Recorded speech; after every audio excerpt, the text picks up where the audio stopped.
సాహితీ Yoga 30 days weight loss online class లో join అవ్వండి. మీ అధిక బరువు తగ్గించుకోండి. నమస్తే రమగారు. నమస్తే జయ. రమగారు, కాశీ మజిలీలు కొంత గ్యాప్ ఇద్దాం అనుకున్నాం కదా. కొన్ని రోజులు పోయినాకంటే ఈ లోపు ఎవరికైనా బుక్స్ దొరికితే కనుక చదువుకోండి అనే ఒక ఆలోచనలో అనుకున్నాము. మరి కొత్త సిరీస్ ఏదైనా స్టార్ట్ చేద్దాం రమగారు. ఎక్కువగా కాకుండా కొన్ని కథలు, కొంచెం తక్కువ కథలు ఉండేలాగా, తక్కువ భాగాలు ఉండేలాగా. సరే, అంటే మనకి మహాభారతంలో అంతర్గతంగా ఉన్నది అని చెప్పుకోవచ్చు ఓ కథ. నేను చెప్పబోయేది ఇది ఋగ్వేదంలో ఉందని చెప్తారు. ఋగ్వేదంలో ఊర్వశీ పురూరవ సంవాద సూక్తం అనే ఒక భాగం ఉంది. వాళ్ళిద్దరూ డిస్కషన్ పెట్టుకున్న ఒక సంవాద సూక్తం, దాని పేరు ఉందంటారు. అయితే కథ చాలా బాగుంటుంది, వెరీ ఇంట్రెస్టింగ్ లవ్ స్టోరీగానే చెప్పాలి. అయితే ఇది ఇంచుమించుగా మనకి నలదమయంతుల కథ లాంటి టర్న్స్ తీసుకుంటుంది. మనుషులు, వ్యక్తులు ఏ సమస్యనైనా ఎట్లా జయించగలుగుతారు, ఎలాంటి వాడైనా తన మీదకి ఏదైనా సమస్య వస్తే ఓపికగా ధర్మాన్ని విడవకుండా సహనంతో ఉన్నవాడు ఎట్లా జయిస్తాడు అని చెప్పడానికి మనకి మహాభారత మన పురాణాల్లో హరిశ్చంద్రుడి కథ, తర్వాత ఏమో నలుడి కథ, అట్లా ఈయన కథ కూడా ఓపికగా ఉన్నవాళ్ళు ఎట్లా గెలుస్తారు అనేది పురూరవుడి కథ. చాలా ఇంట్రెస్టింగ్గా ఉంటుంది. రకరకాల ఇవి వస్తాయన్నమాట, కొత్త కొత్త ఎలిమెంట్స్, విచిత్రంగా కూడా అనిపిస్తుంది కొంత. ఓకే. పూర్వం వైవస్వత మనువు అంటే వివస్వతుడు, అంటే సూర్యుని కుమారుడు యొక్క కుమారుడు. సూర్యుని కుమారుడు వివస్వతుడు, వివస్వతుని కుమారుడు వైవస్వతుడు అంటారు. వైవస్వత మనువు ఆయన ఏంటంటే భూలోకంలో చాలా గొప్పగా రాజ్యం చేసేట. ఆయన ఎంత ధర్మాత్ముడు, ఎంత పుణ్యకీర్తో, ఎంత అత్యద్భుతమైన రాజు. వివాహితుడు, కానీ ఆయనకి సంతానం కలగలేదు. చాలా కాలం సంతానం కోసం ప్రయత్నం చేసి చేయగా చివరికి ఆయనకి బ్రహ్మదేవుడు దగ్గరికి ప్రార్థించాడు. కులగురువుని ప్రార్థించమన్నారు. కులగురువు వీళ్ళకి వశిష్ఠుడు. సూర్యవంశీయులందరికీ కులగురువు వశిష్ఠుడే. మనకి రాముల వారికి కూడా కులగురువు వశిష్ఠ మహర్షి. ఆ దిలీప మహారాజు కూడా వశిష్ఠుడి దగ్గరికి వెళ్ళాడు, అట్లా చెప్పుకుంటాం. అయితే ఈ వశిష్ఠుడి దగ్గరికి వెళ్ళేసరికి ఆయన ఏమన్నాడంటే, అయ్యా, పరమేశ్వరుణ్ణి ఉద్దేశించి పుత్రకామేష్టి యాగం చేయమన్నాడు. మనకి చరిత్రలో పుత్రకామేష్టి ప్రఖ్యాతమైంది, దశరథ మహారాజు చేసింది. ఆయనకి శ్రీరాముడు, రామలక్ష్మణ భరత శత్రుఘ్నులు పాయసం ద్వారా జన్మించారు. అలాంటి కథలు మనం కొన్ని ఉన్నాయి. మనకి పుత్రకామేష్టి చేసిన రాజుల కథలు చాలానే ఉన్నాయి. అందులో ఈ వైవస్వత మనువు చేసింది కూడా ఒక పుత్రకామేష్టి. ఈ పుత్రకామేష్టి యాగం చేసేటప్పుడు చాలా విశేషమైనది. అది ఒక నెలలో వారంలో అయ్యేది కాదు, సంవత్సరాలు పడుతుంది ఆ యాగం చేయటానికి. ముందు ఒక స్థలాన్ని దున్ని మూడు పంటలు వేయాలి. ఆ పండిన ధాన్యాన్ని కోసిన తర్వాత 3 సంవత్సరాలు దాన్ని ఖాళీగా ఉంచడం, అట్లా ఉందన్నమాట నియమం. ఆ తర్వాత ఆ ధాన్యంతో ఇక్కడ ఇది మొదలు పెట్టాలన్నమాట. అది ఎవరు తొక్కని, ఎవరు చేయని చేనులో మొట్టమొదట వీళ్ళే దున్ని పంట వేసుకోవాలి. ఆ ప్రాంతంలోనే ఈ హోమం చేయాలి. అలాంటి ఏర్పాటు చాలా ఉంది లెక్క. అప్పుడు ముందుగానే దానికి సంబంధించి ప్లాన్ చేసుకోవాలి కదా. 4 ఏళ్ళు పడుతుంది, మొత్తం మీద ఒక 4-5 సంవత్సరాలు పట్టే కార్యక్రమం అది. పెద్ద ప్రోగ్రాం. ఈయన పెట్టుకుంటే ఏమైంది, భార్యాభర్త ఇద్దరు కూర్చున్నారు హోమానికి. ఋత్విజులు అంటే హోమం చేసే వాళ్ళు ఉంటారు కదా, మంత్రం చెప్తారు. ఆ మంత్రం చెప్తున్న ఆయనకి రాణిగారు ఏం చెప్పిందంటే, నాకు పుత్రిక కావాలని ఉందని ఋత్విజుడికి చెప్పింది, కూతురు కావాలని కోరుకునేసరికల్లా సరే ఈయన ఏం చేశాడు, ఆయన ఆ కూతురు కలిగే మంత్రాన్ని జపిస్తూ హోమం చేయించడం మొదలుపెట్టాడు. ఆయన హోమం పూర్తయ్యే వేళకి చక్కటి అందమైన బాలిక బయటకు వచ్చింది, కన్యామణి వచ్చింది బయటికి, ఇలా అనే నామధేయంతో. నిర్ఘాంతపోయాడు వైవస్వతుడు. ఇదేమిటి, నేను పుత్రకామేష్టి చేస్తే పుత్రిక వచ్చింది, ఏం చేయాలో తెలియలే. మళ్ళీ వశిష్ఠ మహర్షి దగ్గరికి వెళ్ళాడు. అయ్యా, నేను పుత్రార్థినయ్యి చేశాను, ఎందుకంటే నా పితరులకి తర్పణాలు ఇవ్వాలి. కూతురు కాదని కాదు, నాకు కుమారుడు కదా, నేను మొదలుపెట్టింది కుమారుడు కోసం. నాతో పాటు నా పితృదేవతలకు కూడా వెళ్ళివ్వాలి, నా రాజ్యానికి, భూమికి ఉత్తరాధికారి కోసం చేశాను నేను అనేసరికల్ ఆయన ఏమన్నాడు, ఆయన జ్ఞాన దృష్టితో చూసి, నీ భార్య పుత్రికను కోరటం వల్ల ఋత్విజుడు ఆ రకమైన మంత్రాన్ని చదివాడు, ఇప్పుడు కూడా ఇబ్బంది ఏం లేదు, నువ్వు మళ్ళీ వెళ్ళు, యజ్ఞాన్ని మళ్ళీ ఫినిష్ చేయండి, పూర్తవలా ఇంకా మళ్ళీ మొదలుపెట్టి చెయ్యి, ఎక్కడ ఆపారో అక్కడి నుంచి చెయ్యి, నీకు కుమారుడు కలుగుతాడని చెప్పాడు. ఈయన వెళ్ళాడు. నువ్వు నీ భార్య ఇద్దరు కుమారుణ్ణే కోరుకోండి అంటే ఈయన భార్యను ఒప్పించాడు. మన ఇద్దరం కుమారుని కోరుకుంటే కుమారుడు కలుగుతాడంటే వీళ్ళు ఏం ఊహించారు, ఈ పిల్ల ఇక్కడే ఉండి ఇంకో పిల్లాడు వస్తాడు అనుకున్నారు. అయితే హోమం పూర్తయ్యేసరికల్లా బాలికగా ఉన్న ఈ ఈళ కుమారుడిగా మారిపోయింది. ఓహో, పిల్ల ఇలా అబ్బాయిగా మారింది. ఏముంది ఇంకా, సరే నృతద్యుమ్నుడు అని పేరు పెట్టిన, నృతద్యుమ్నుడు అతని పేరు. ఆ అబ్బాయిని పెంచుకున్నారు. అబ్బాయి చాలా విశేషంగా చక్కగా రాజ్యం చేస్తున్నాడు, చాలా యువరాజు అయ్యాడు, పెద్దవాడయ్యాడు. ఈయన కుమారుడు కలిగిన సంతోషంలో తర్వాత ఈ అబ్బాయికి పట్టాభిషేకం చేసేసి ఆయన భార్య భర్త ఇద్దరు కలిసి అడవుల్లోకి వెళ్ళిపోయారు. వానప్రస్థాశ్రమం అప్పట్లో ప్రఖ్యాతమైంది. అందరూ కుమారులకు రాజ్యం ఇవ్వడం, వానప్రస్థం స్వీకరించడమే. స్వీకరించి వెళ్ళిపోయారు. వెళ్ళిపోతే ఈ నృతద్యుమ్నుడికి పెళ్ళైంది. భార్య తను చాలా సంతోషంగా హాయిగా ఉండేవాడు. అయితే ఈయన మంచి గొప్ప రాజు, తండ్రి కంటే ఎక్కువ పేరు తెచ్చుకున్నాడు. ఈ పేరు తెచ్చుకున్న క్రమంలో ఏమైంది, ఒకనాడు ఆ చుట్టుపక్కల గ్రామాల్లో చాలా మృగయా వినోదం చాలా బాగుందని, అడవుల నిండా బోల్డన్ని జంతుజాలాలు ఉన్నాయని, అడవి చాలా సౌహాయమానంగా ఉందని రకరకాల వార్తలు వచ్చినాయి. సరే భార్యకి చెప్పి నేను వేటకెళ్ళొస్తానన్నాడు. సైన్యంతో కలిసి వేటకు బయలుదేరాడు. వేటకి వెళ్ళాడు. అసలు ఎంత బాగా వేటాడాడో, ఎన్ని సింహాలో, ఎన్ని పులులో, ఎన్ని ఎలుగుబంట్లో, ఎన్ని ఏనుగుల్ని పట్టాడో. మామూలుగా చేయలే యుద్ధం. ఆ వేట బ్రహ్మాండంగా జరిగింది. సాయంకాలం అయింది, చీకటి పడేసరికల్లా అక్కడ ఒక బ్రహ్మాండమైన అత్యద్భుతమైన తోట ఒకటి కనపడింది. ఈయన ఆ తోటలోకి ప్రవేశించాడు రిలాక్స్ అవ్వడం కోసం. లోపల నీళ్లున్నాయేమో చూద్దామని. లోపలికి వెళ్ళగానే ఈ సైన్యం అంతా చూస్తుండగా ఆయన స్త్రీగా మారిపోయాడు, అమ్మాయి అయిపోయాడు. మగవేషం వేసుకున్న ఆడ మనిషి నుంచుంది అక్కడ.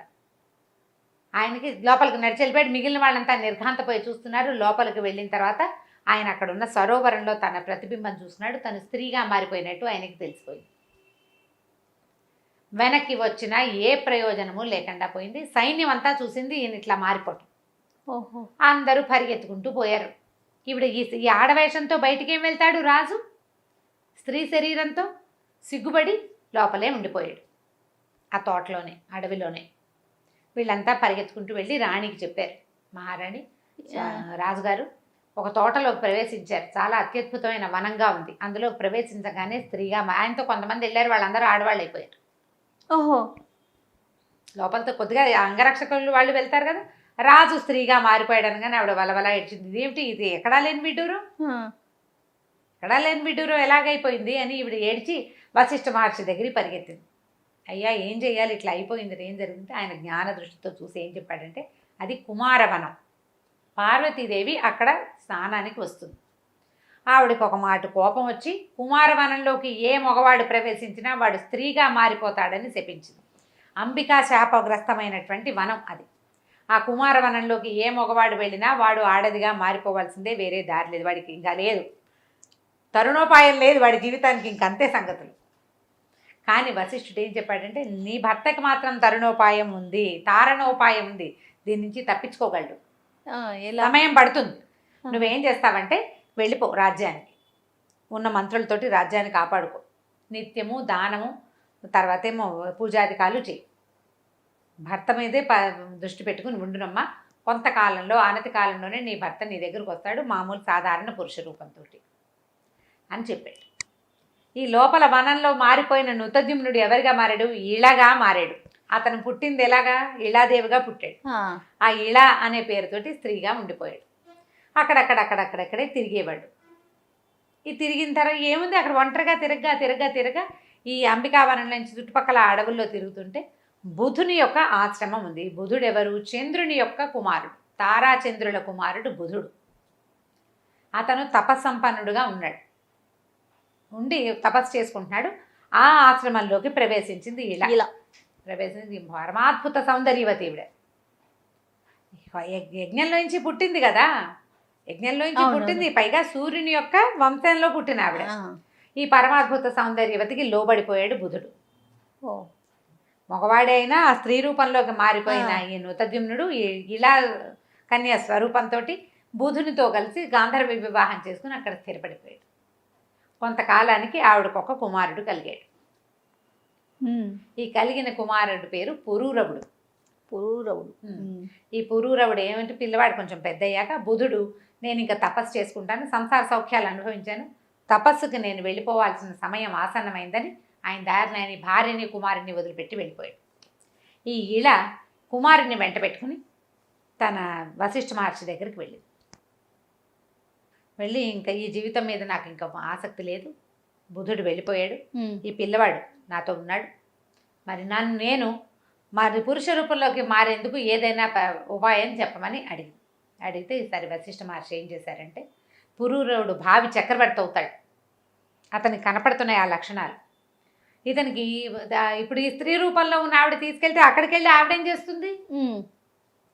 చేస్తుంది, అప్పుడు పరమేశ్వరుని ప్రార్థిస్తే పరమేశ్వరుడు ప్రత్యక్షమై ఏమిటి నీ సంగతి అంటే అప్పుడు చూపించాడు అనమాట. ఈ అమ్మాయి ఇట్లా ఈయన వాళ్ళ తండ్రి పుత్రకామేష్టి చేస్తే స్త్రీగా జన్మించే తర్వాత పురుషుడిగా మారింది, అతను రాజ్యం చేసుకుంటున్నాడు, భూలోక చక్రవర్తిగా ఉన్నాడు, మరి ఇలా అయ్యింది, ఈ అంబికా శాపాన్ని మరలించమని అడిగితే ఆయన ఏమన్నాడంటే చాలా మంచిదే, కానీ అంబికా శాపాన్ని మరలించడం మన వల్ల అయ్యే పని కాదు, అది మరలించలేము, కాకపోతే ఒక అవకాశం ఇస్తాను, ఇతను పురుషుడిగా మారుతాడు, 3 నెలలకు ఒకసారి 3 రోజులు మాత్రం స్త్రీగా ఉంటాడు, అంతే సడలించగలను, పూర్తిగా సడలించడం మన వల్ల కాదు, అంబిక శాపాన్ని మరలించడం మన వల్ల అయ్యే పని కాదు, అమ్మవారు చెప్పించింది ఓహో అని చెప్పాడు పరమేశ్వరుడు. ఈయన సంతోషించాడు, వశిష్ఠుడు సరేనన్నాడు.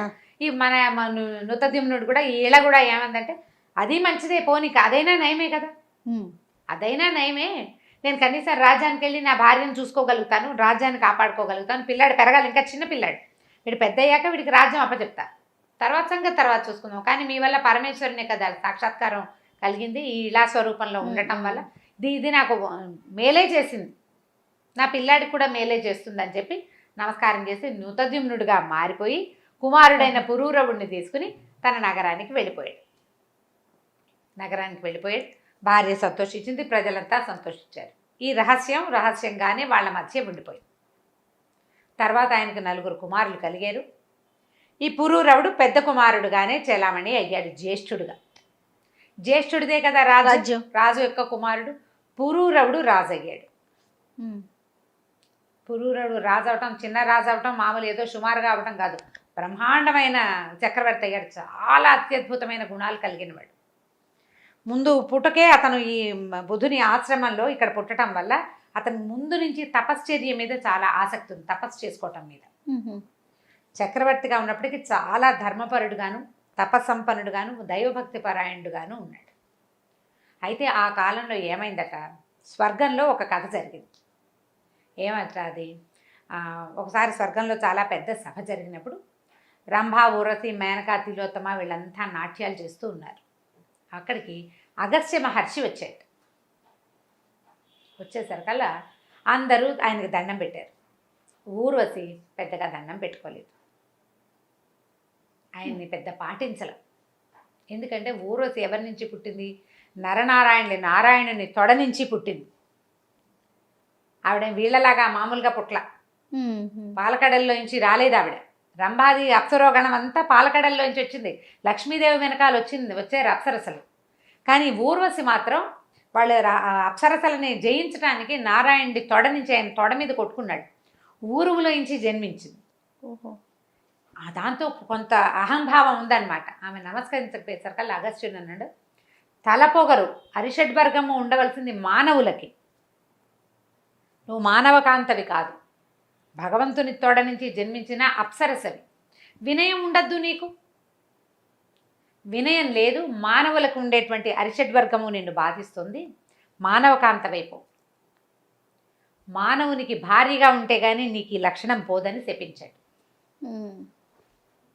శపించేసరికల్ మరి ఋషి శాపం ఎలా అంటే, విష్ణుమూర్తి చక్రాన్ని తప్పించుకోవచ్చు, శివుడు త్రిశూలం నుంచి తప్పించుకోవచ్చు, ఋషి శాపం నుంచి దేవతలు కూడా తప్పించుకోలేరు.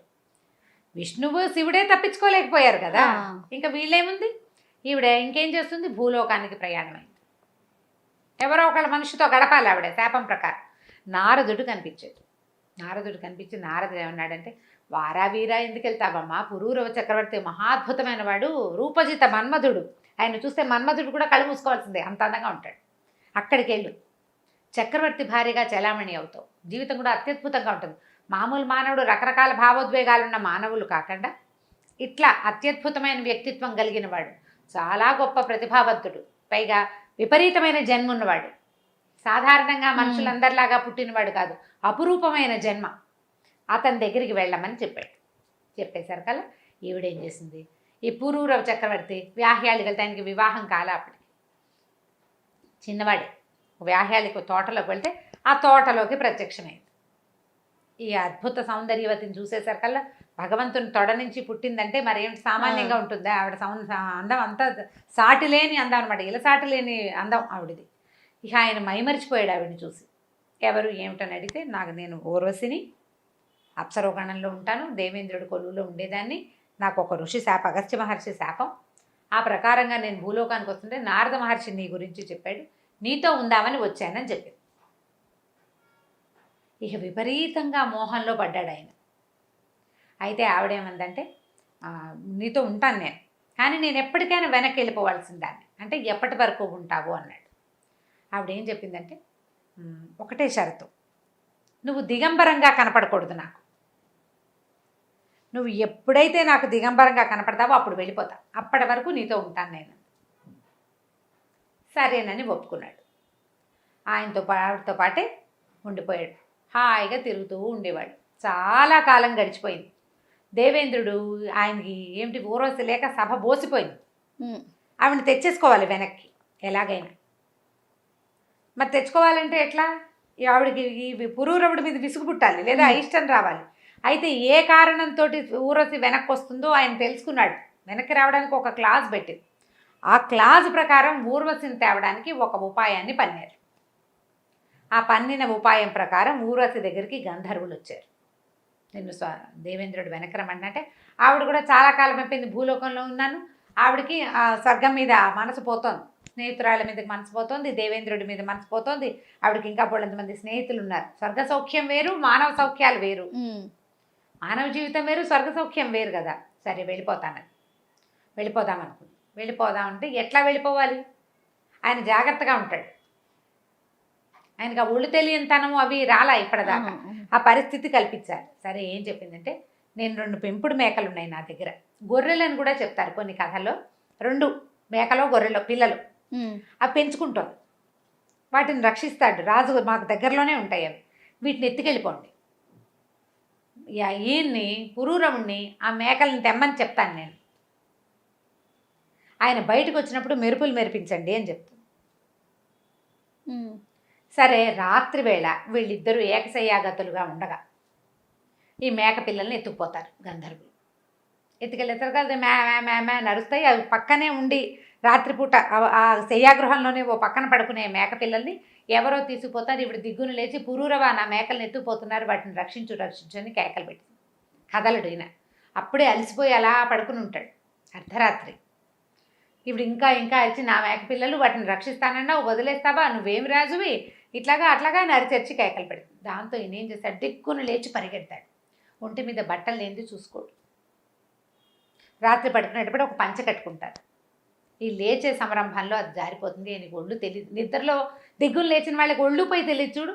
పరిగెడతాడు. పరిగెత్తేసరికల్లా ఈయన పరిగెత్తుతూ వెళ్ళేసరికల్లా ఈ మేకలను ఎత్తుకుపోతున్న గంధర్వులు ఇద్దరు మేకలను వదిలిపెట్టేస్తారు. ఆ 2 మేకల్ని 2 చంకల్లో ఇరికించుకుని వెనక్కి తిరిగి వస్తాడు. ఊర్వశి ఇదిగో నీ మేకలని. సరిగ్గా ఆవిడ ఎదురొచ్చే టైంకి పైకి వెళ్ళిన గంధర్వులు మెరుపుల్ని పిలుస్తారు. ఆ మెరుపుల్లో అర్ధరాత్రి మామూలుగా చీకటి దీపాలు ఉండవు, మెరుపులు మెరిస్తే కదా అవతల వాళ్ళు స్పష్టంగా కనపడేది. ఆ మెరుపుల వెలుగులో 2 మేకల్ని చంకలో పెట్టి ఇరికించుకుని నడిచి వస్తున్న పురూరవ చక్రవర్తిని దిగంబరంగా చూసేస్తుంది ఊర్వశి. నువ్వు వాగ్దాన భంగం చేసావు, నేను వెళ్ళిపోతున్నాను అని చెప్పి వెళ్ళిపోతుంది. చాలా బతిమలాడతాడు, వెళ్ళొద్దు, నన్ను విడిచి ఉండలేను నేను అంటాడు. మరి ఇది తప్పదు కదా, దేవతలు పెట్టిన నియమం. మానవుడు ఈ అప్సరసకి దిగంబరంగా కనపడకూడదు. నువ్వు ఎంత గొప్ప చక్రవర్తి అయినా నువ్వు మనిషివి, నేను అప్సరసని. ఒక నియమం పెట్టుకున్నాం మనం, నియమం భంగమైపోయింది. నియమం భంగమయ్యాక ఇంకుండకూడదు నేను, నీ మీద ఎంత ప్రీతి ఉన్నా సరేనని ఆవిడ కాస్త వెళ్ళిపోతుంది. ఈయన విపరీతంగా దిగులు పడతాడు, ఎంత బాధపడతాడో ఆవిడ కోసం. ఇక రాజ్యం భోజ్యం అన్నీ వదిలేస్తాడు, ఊర్వశి నామజపంలోనే ఉంటాడు. మళ్ళీ ఊర్వశి ఈయన దగ్గరకు వస్తుంది. చాలా దిగులు పడి ఆమె కోసం తపస్సు చేయటం మొదలుపెట్టాడు. సరస్వతి తీర్థానికి వెళ్ళిపోయాడట ఆయన. సరస్వతి తీర్థం అంటే ఇంచుమించుగా ఇది బదరికాశ్రమం, బదరి అలా అనుకోవాలి మనం, అట్లా అనిపిస్తుంది కొన్ని కథల్ని బట్టి. అక్కడ సరస్వతి నది అక్కడ ఉంది, సరస్వతి తీర్థం ఉంది అక్కడ. ఆయన అట్లా ఉండి ఉండి ఆమె తలపుల్లోనే ఉండగా ఉండగా ఉండగా ప్రజలంతా సర్గంలో అందరూ చెప్పుకునేవాళ్ళట, ఊరస్ కోసం ఆయన ఎవరో తపస్సు చేస్తున్నాడని. దేవతల కోసం తపస్సు చేస్తారు, ఊరస్ కోసం తపస్సు చేయటం ఏమిటి? సరే, సంవత్సరం గడిచింది, ఆయన ఉండలేకపోతున్నాడు ఆవిడ లేకుండా, చాలా బాధపడుతున్నాడు. ఆవిడ తిరిగి వచ్చేసి ఊరవసి మళ్ళీ వచ్చింది దేవేంద్రుడి అనుమతితోటి. ఆవిడ గమనించి వచ్చింది. వచ్చి సరే ఇంకేం చెప్పిందంటే, ఆయనతో పాటు ఉంటాను కొంతకాలమే, నేను నీతో ఉండగలనని అలా కలిసి ఉన్నది కొంతకాలం. 4 కుమారులు పుట్టారు ఆవిడికి. మానవుని వల్ల 4 కుమారులను కన్నది. 4 కుమారులని ఆయనకు అప్పచెప్పి, నేను ఇక్కడ ఉండదగిన దాన్ని కాను, మత్స్యలోకంలో అప్సరసలు ఉండలేరు, కొంతకాలమేనని వెళ్ళిపోయింది. అయితే ఆవిడ వెళ్ళిపోతుంటే ఆయన దిగులు పడ్డాడు, వద్దు వద్దు వెళ్ళబాక, కొంత ఆయన మనసు తీరేదాకా ఉందాం, ఆయన మనసు తీరే మనసుగా లేదు.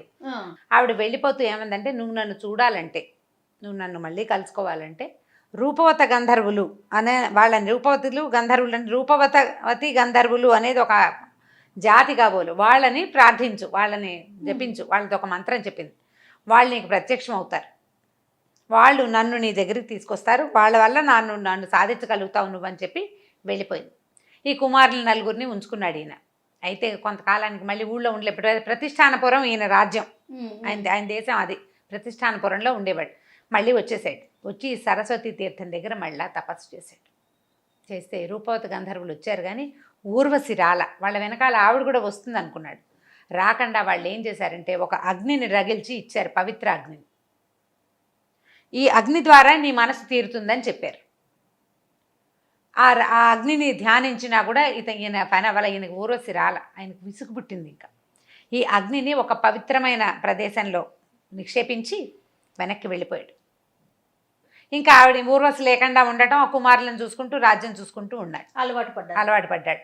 క్రమంగా ఏమైందంటే, ఆ కాలంలో అంటే ఈయనకు ఈ వ్యవహారాన్ని జరుగుతుండగానే ఇంకొక వ్యవహారం జరిగింది. విశాలానగరం అని ఒక రాజ్యం. ఈ విశాలానగరానికి సోమదత్తుడు అని ఒక ప్రభు ఉండేవాడు. ఆయనకి చాలా కాలం సంతానం కలగల.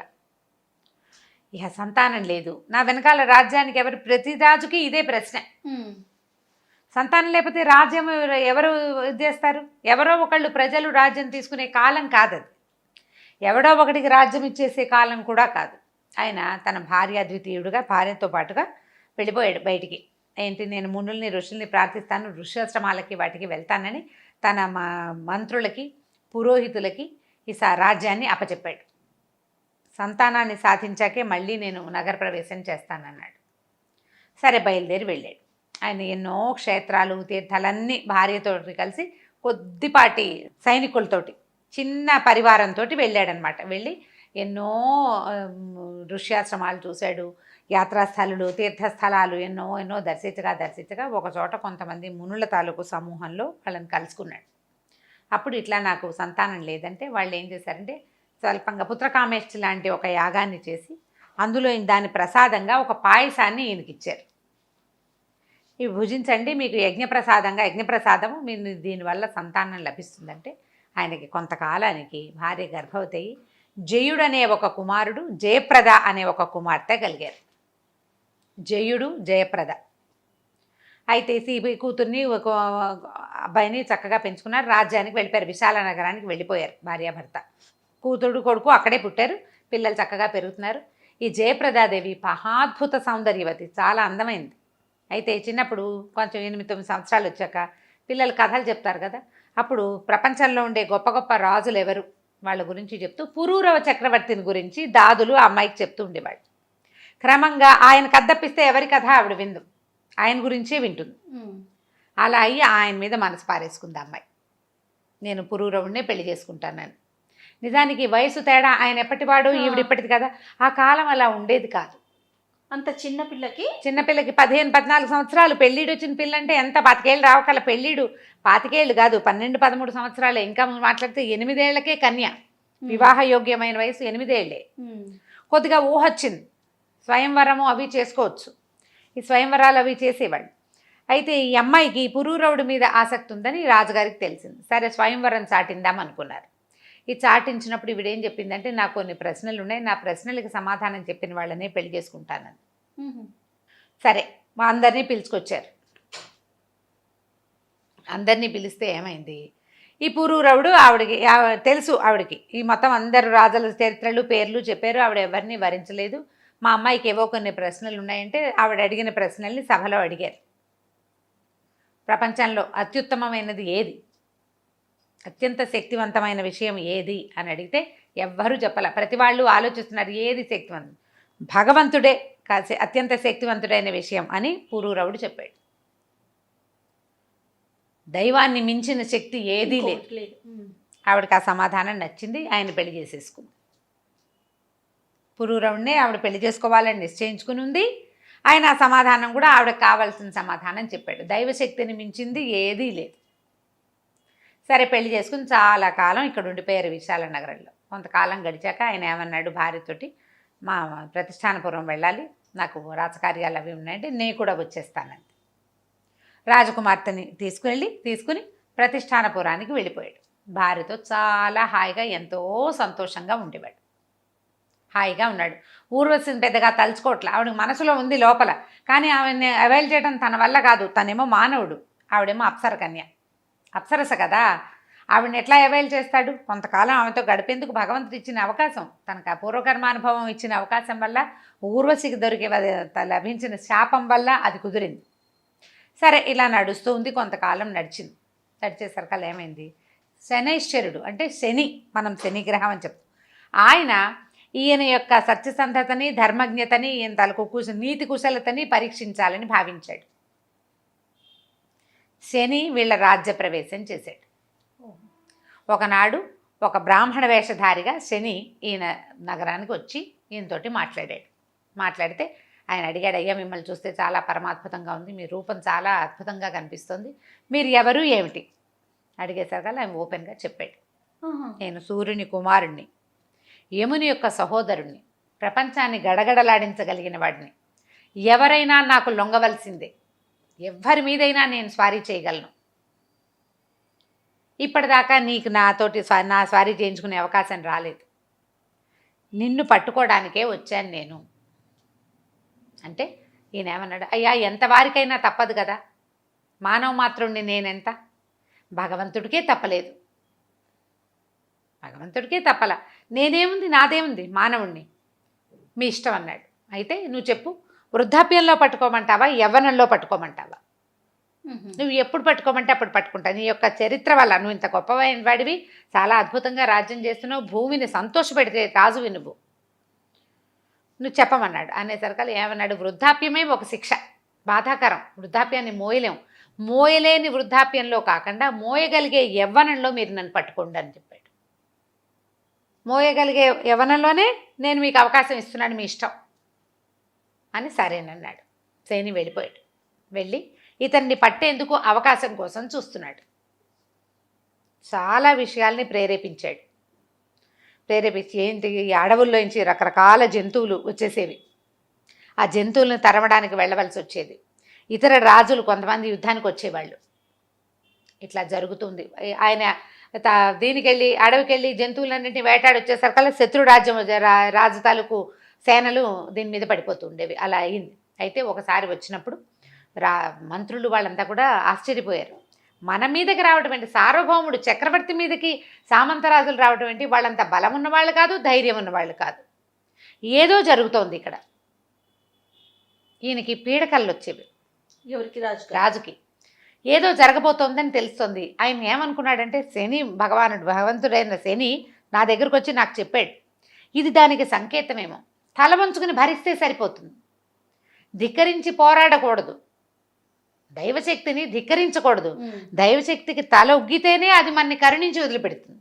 అందుకని ఏం చేశాడు, రాత్రి ఈ శత్రు సైన్యం రాజ్యంలోకి వచ్చేసాక భార్యకి చెప్పాడు జయప్రదాదేవి. అప్పటికి వాళ్ళకి 2 పిల్లలు ఉన్నారు, చిన్న పసిపిల్లలు, మగపిల్లలు, 2 చిన్నపిల్లలు.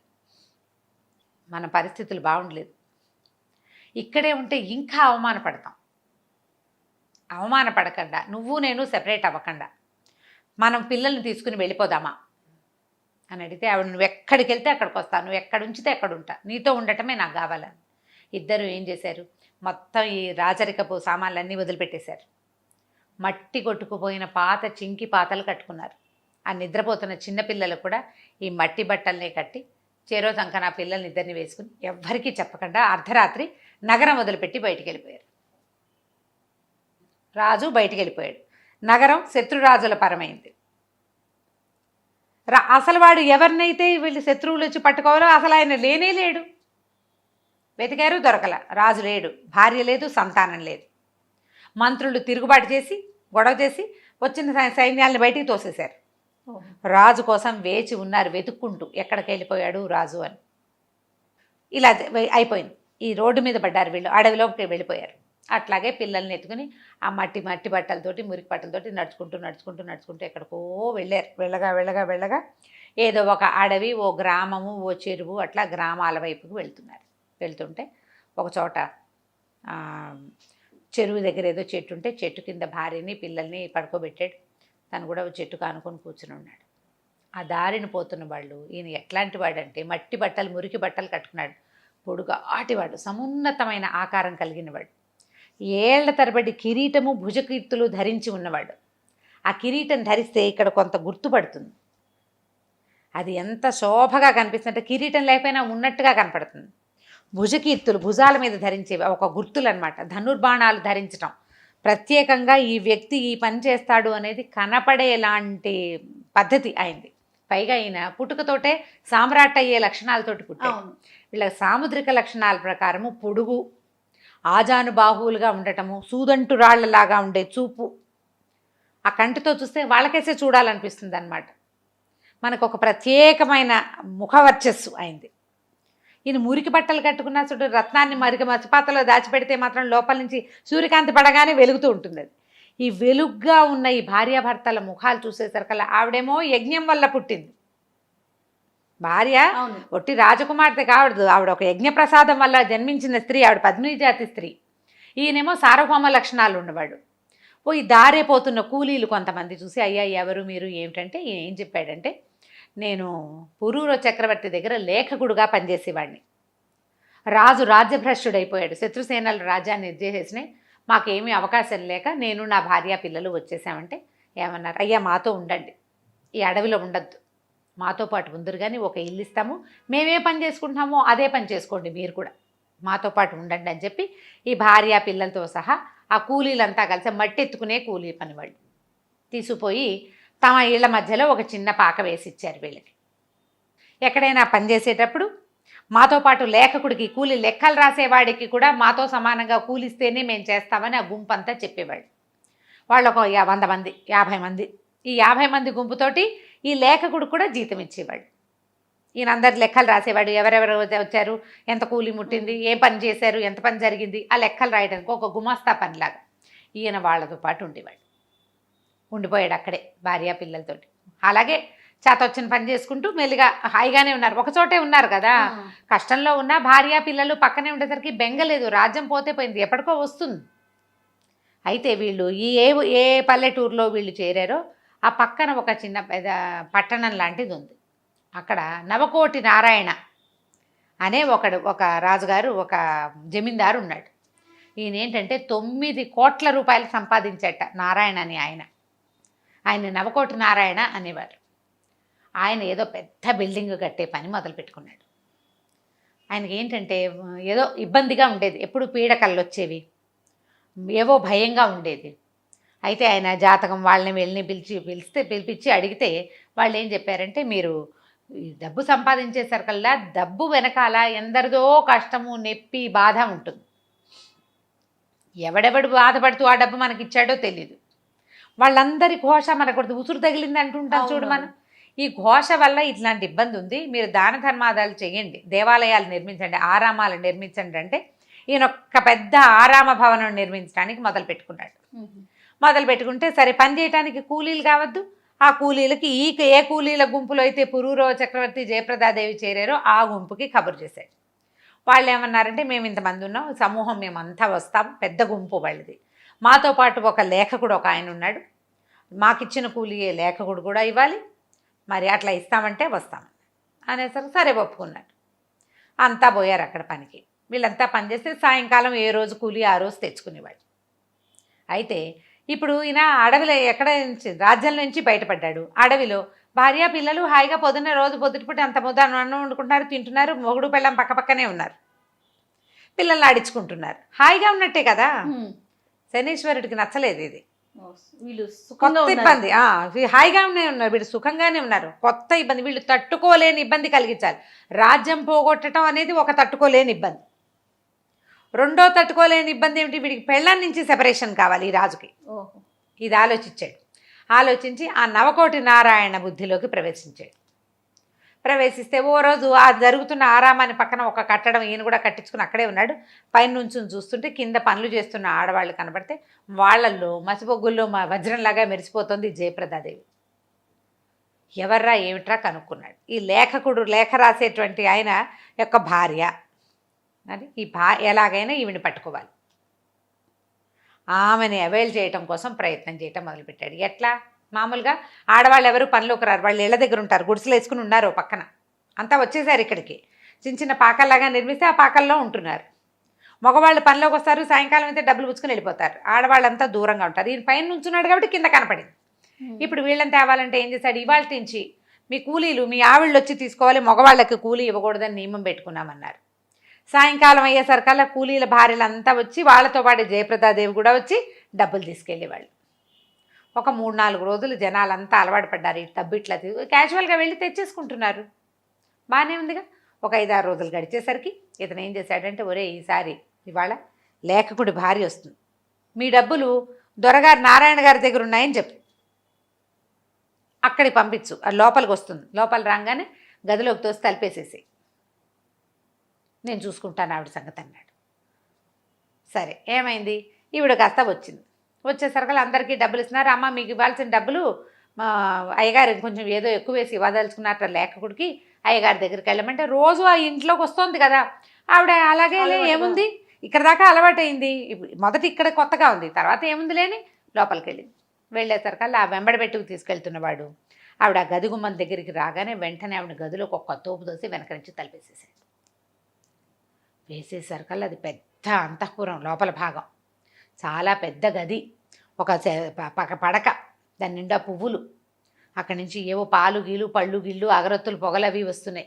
ఇది ఏకాంత మందిరం, ఎవ్వరూ లేరు, పెద్ద మందిరం. ఇవిడ నిర్ఘాంతపోయింది. ఆవిడకి తెలియని మందిరాల మహారాజు పుత్రిక, మహారాజు భార్య.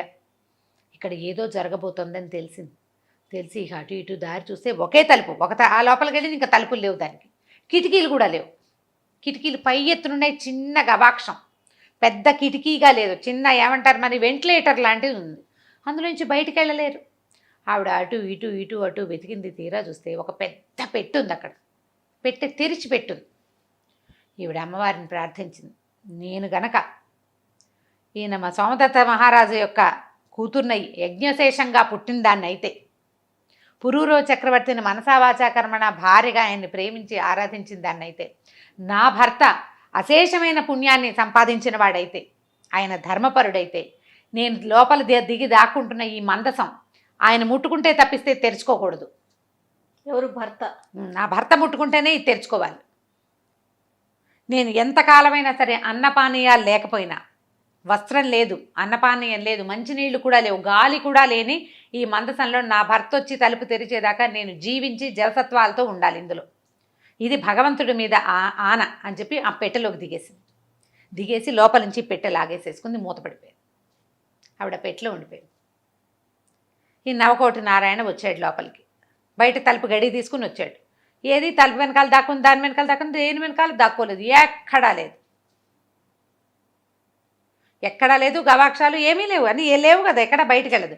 ఈయనకి ఏం తట్టింది, ఈ పెట్టెలో కూర్చుందేమో అని డౌట్ వచ్చింది. ఆ పెట్టె తీయటానికి శత విధాలా ప్రయత్నించాడు, రాల పెట్టె. మామూలుగా తను తెరిచి వేసే పెట్టె ఇవాళ ఎందుకు తెరుచుకోవట్లేదో అతనికి అర్థం కాలేదు. అక్కడి నుంచి పనివాళ్ళని పిలిచారు. వాళ్ళు కత్తులు, కటార్లు, పలుగులు, పారలు పట్టుకొచ్చారు. చిత కొట్టినా ఆ చెక్క పెట్టె తెరవబడలే, ఏం చేసినా తెరవబడలేదు. అప్పుడు ఈయనకి స్ట్రైక్ అయింది, ఒకవేళ లేఖకుడు అని పేరుతోటి ఇక్కడ ఉన్నవాడు సామాన్యుడు కాడేమో, అతని భార్య ఆవిడ సామాన్యురాలు కాదేమో, ఆమె కానీ ఇందులోకి వచ్చేసిందా, ఏ ప్రయత్నం చేత ఇది తెరవబట్టలేదు అంటే ఏం శక్తి ఉందో వీళ్ళకి. ఇప్పుడు ఎవరికైనా తెలిస్తే మన నవకోటి నారాయణత్వం పోతుంది. ఏం చేశాడు, ఒరే దీన్ని ఏదైనా పోసి తగలబెట్టేయండి రా అన్నాడు. ఆ పెట్టెని ఆమెను కాల్ చేస్తే కనీసం ఈ అపప్రథ ఆమె ఎక్కడ పోయిందో నాకు తెలియదు అని చెప్పేసేయచ్చు. అయితే వాళ్ళు ఏం చేశారు, ఒక్క క్షణం యువతలకు వచ్చాక అన్నాడు, ఇల్లంతా తగలబెట్టేయండి, మొత్తం తగలబడిపోయింది, ఆమె లోపలికి వచ్చింది తగలబడిపోయింది అని చెప్పచ్చు అన్నాడు. అనేసరికల్లా వీళ్ళు ఏం చేశారు, మొత్తం ఇల్లు నూనె పోసి అంటించేసరికల్లా అది ఆ పక్కనున్న ఇంకో కట్టడం అన్నీ అంటుకుపోయినాయి. కూలీలు కూడా ఆర్పడానికి ట్రై చేశారు. అంతా భగమని మండిపోతుంది. చేయగలిగి కావాల్సిన మంట పెడితే కావాలని పెట్టిన మంట ఎట్లా ఆరుతుంది, ఏదో అనుకోకుండా మండింది అనుకో ఓ పక్కన అంటుకుంటుంది, ఆ కాస్త నీళ్లు చల్లితే సరిపోతుంది. వీళ్ళు అన్ని పక్కల నూనె పోసి అంటించినప్పుడు అది పరశురామ ప్రీతి అయిపోయింది, అగ్నిహోత్ర ప్రీతి, అది మొత్తం కాలిపోయింది. కానీ ఆ పెట్టె మాత్రం చెక్కు చెదరల.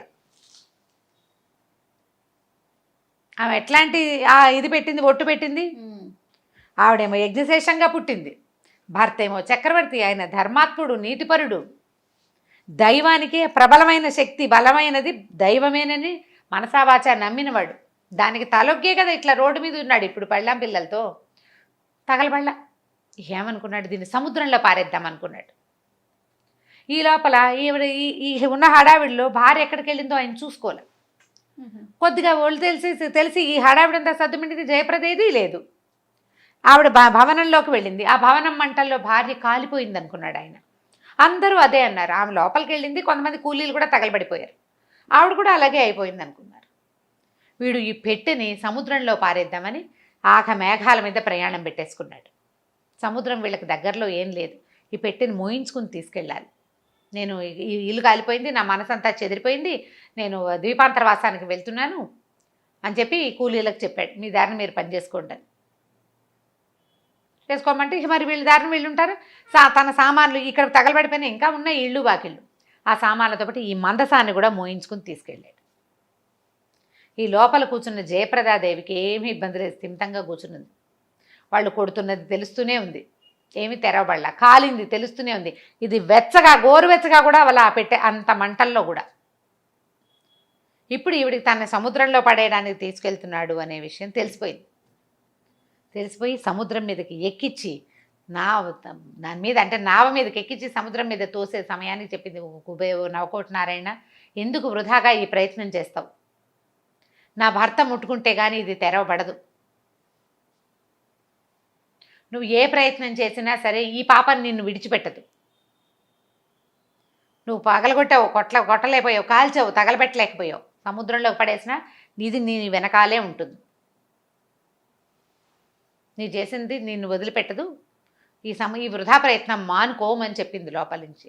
ఆమె కంఠము లోపల నుంచి వినపడుతున్న గాజులు గలగల తెలిసేసరికల్లా ఈయన ఏం చేశాడు, ఇంకేం చేస్తాడు, సముద్రంలో పడేయకుండా వెనక్కి తీసుకొచ్చి తను ఉంటున్న ఒక ద్వీపం దగ్గర ఒక చెట్టు కింద ఆ మందసాన్ని ఉంచేశాడు. ఎప్పటికి తెరవబడితే అప్పటికి తెరవబడుతుంది. ఆమె ఎట్లా జీవించిందో కూడా ఇతనికి అర్థం కాల. ఈవిడ తన తాలూకు గొప్పతనం చెప్పాల, 7 సంవత్సరాల వరకు ఈ పెట్టె తెరవబడదు, 7 ఏళ్ల వరకు నేను ఇందులో జీవించే ఉంటాను. శని 7 ఏళ్ళు, 7 సంవత్సరాల ఒక వ్రతం ఇది. నా భర్తే వచ్చి నన్ను బయటికి తీసుకొస్తాడు, నువ్వు ఇందులో పడేసి కూడా ప్రయోజనం లేదని చెప్పేసరికి 7 ఏళ్ల పాటు ఈ మందసాన్ని రక్షించే బాధ్యత అతందే. ఇంకా మరి ఈ అమ్మాయి ఇందులో ప్రవేశించడానికి తనే కారణమయ్యాడు. అందుకని ఆ మందసాన్ని తీసుకెళ్ళి ఓ చెట్టు కింద పెట్టించాడు. అది గాలి వాన ఏమొచ్చినా సరే అదేమీ కదలదు, ఆ లోపల ఉన్నవాడే స్థిమితంగా కూర్చుని ఉంటుంది. సరే అక్కడే ఒక భవంతి నిర్మించుకుని దానికి దగ్గరలోనే అక్కడ ఉండిపోయాడు, ఆ పెట్టెని కాపాడుకుంటూ.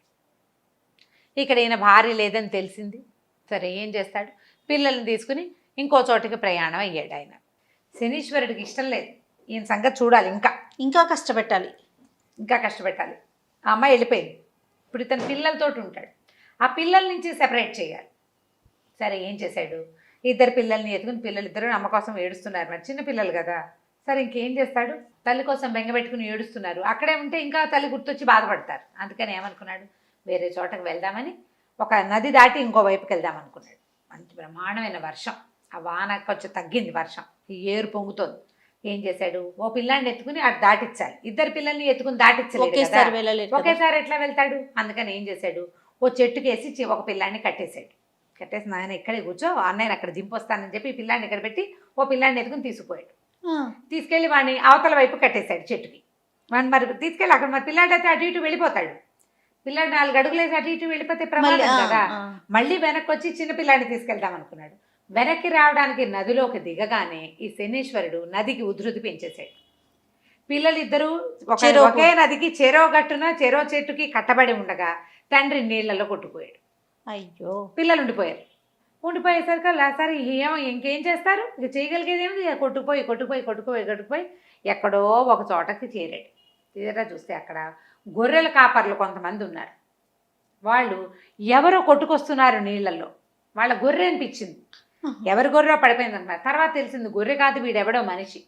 కొంతమంది దిగి తాళ్ళేసి లాగితే ఆ వరవడికి కొట్టుకుపోతున్న ఆయన మోసుకొచ్చి యువతలు పెట్టారు. ఆయన ఏం నీళ్లు తాగేలా ఈదగలడు, ప్రవాహానికి అడ్డం పడలేకపోతున్నాడు, నీళ్ళు లాగేస్తున్నాయి కదా.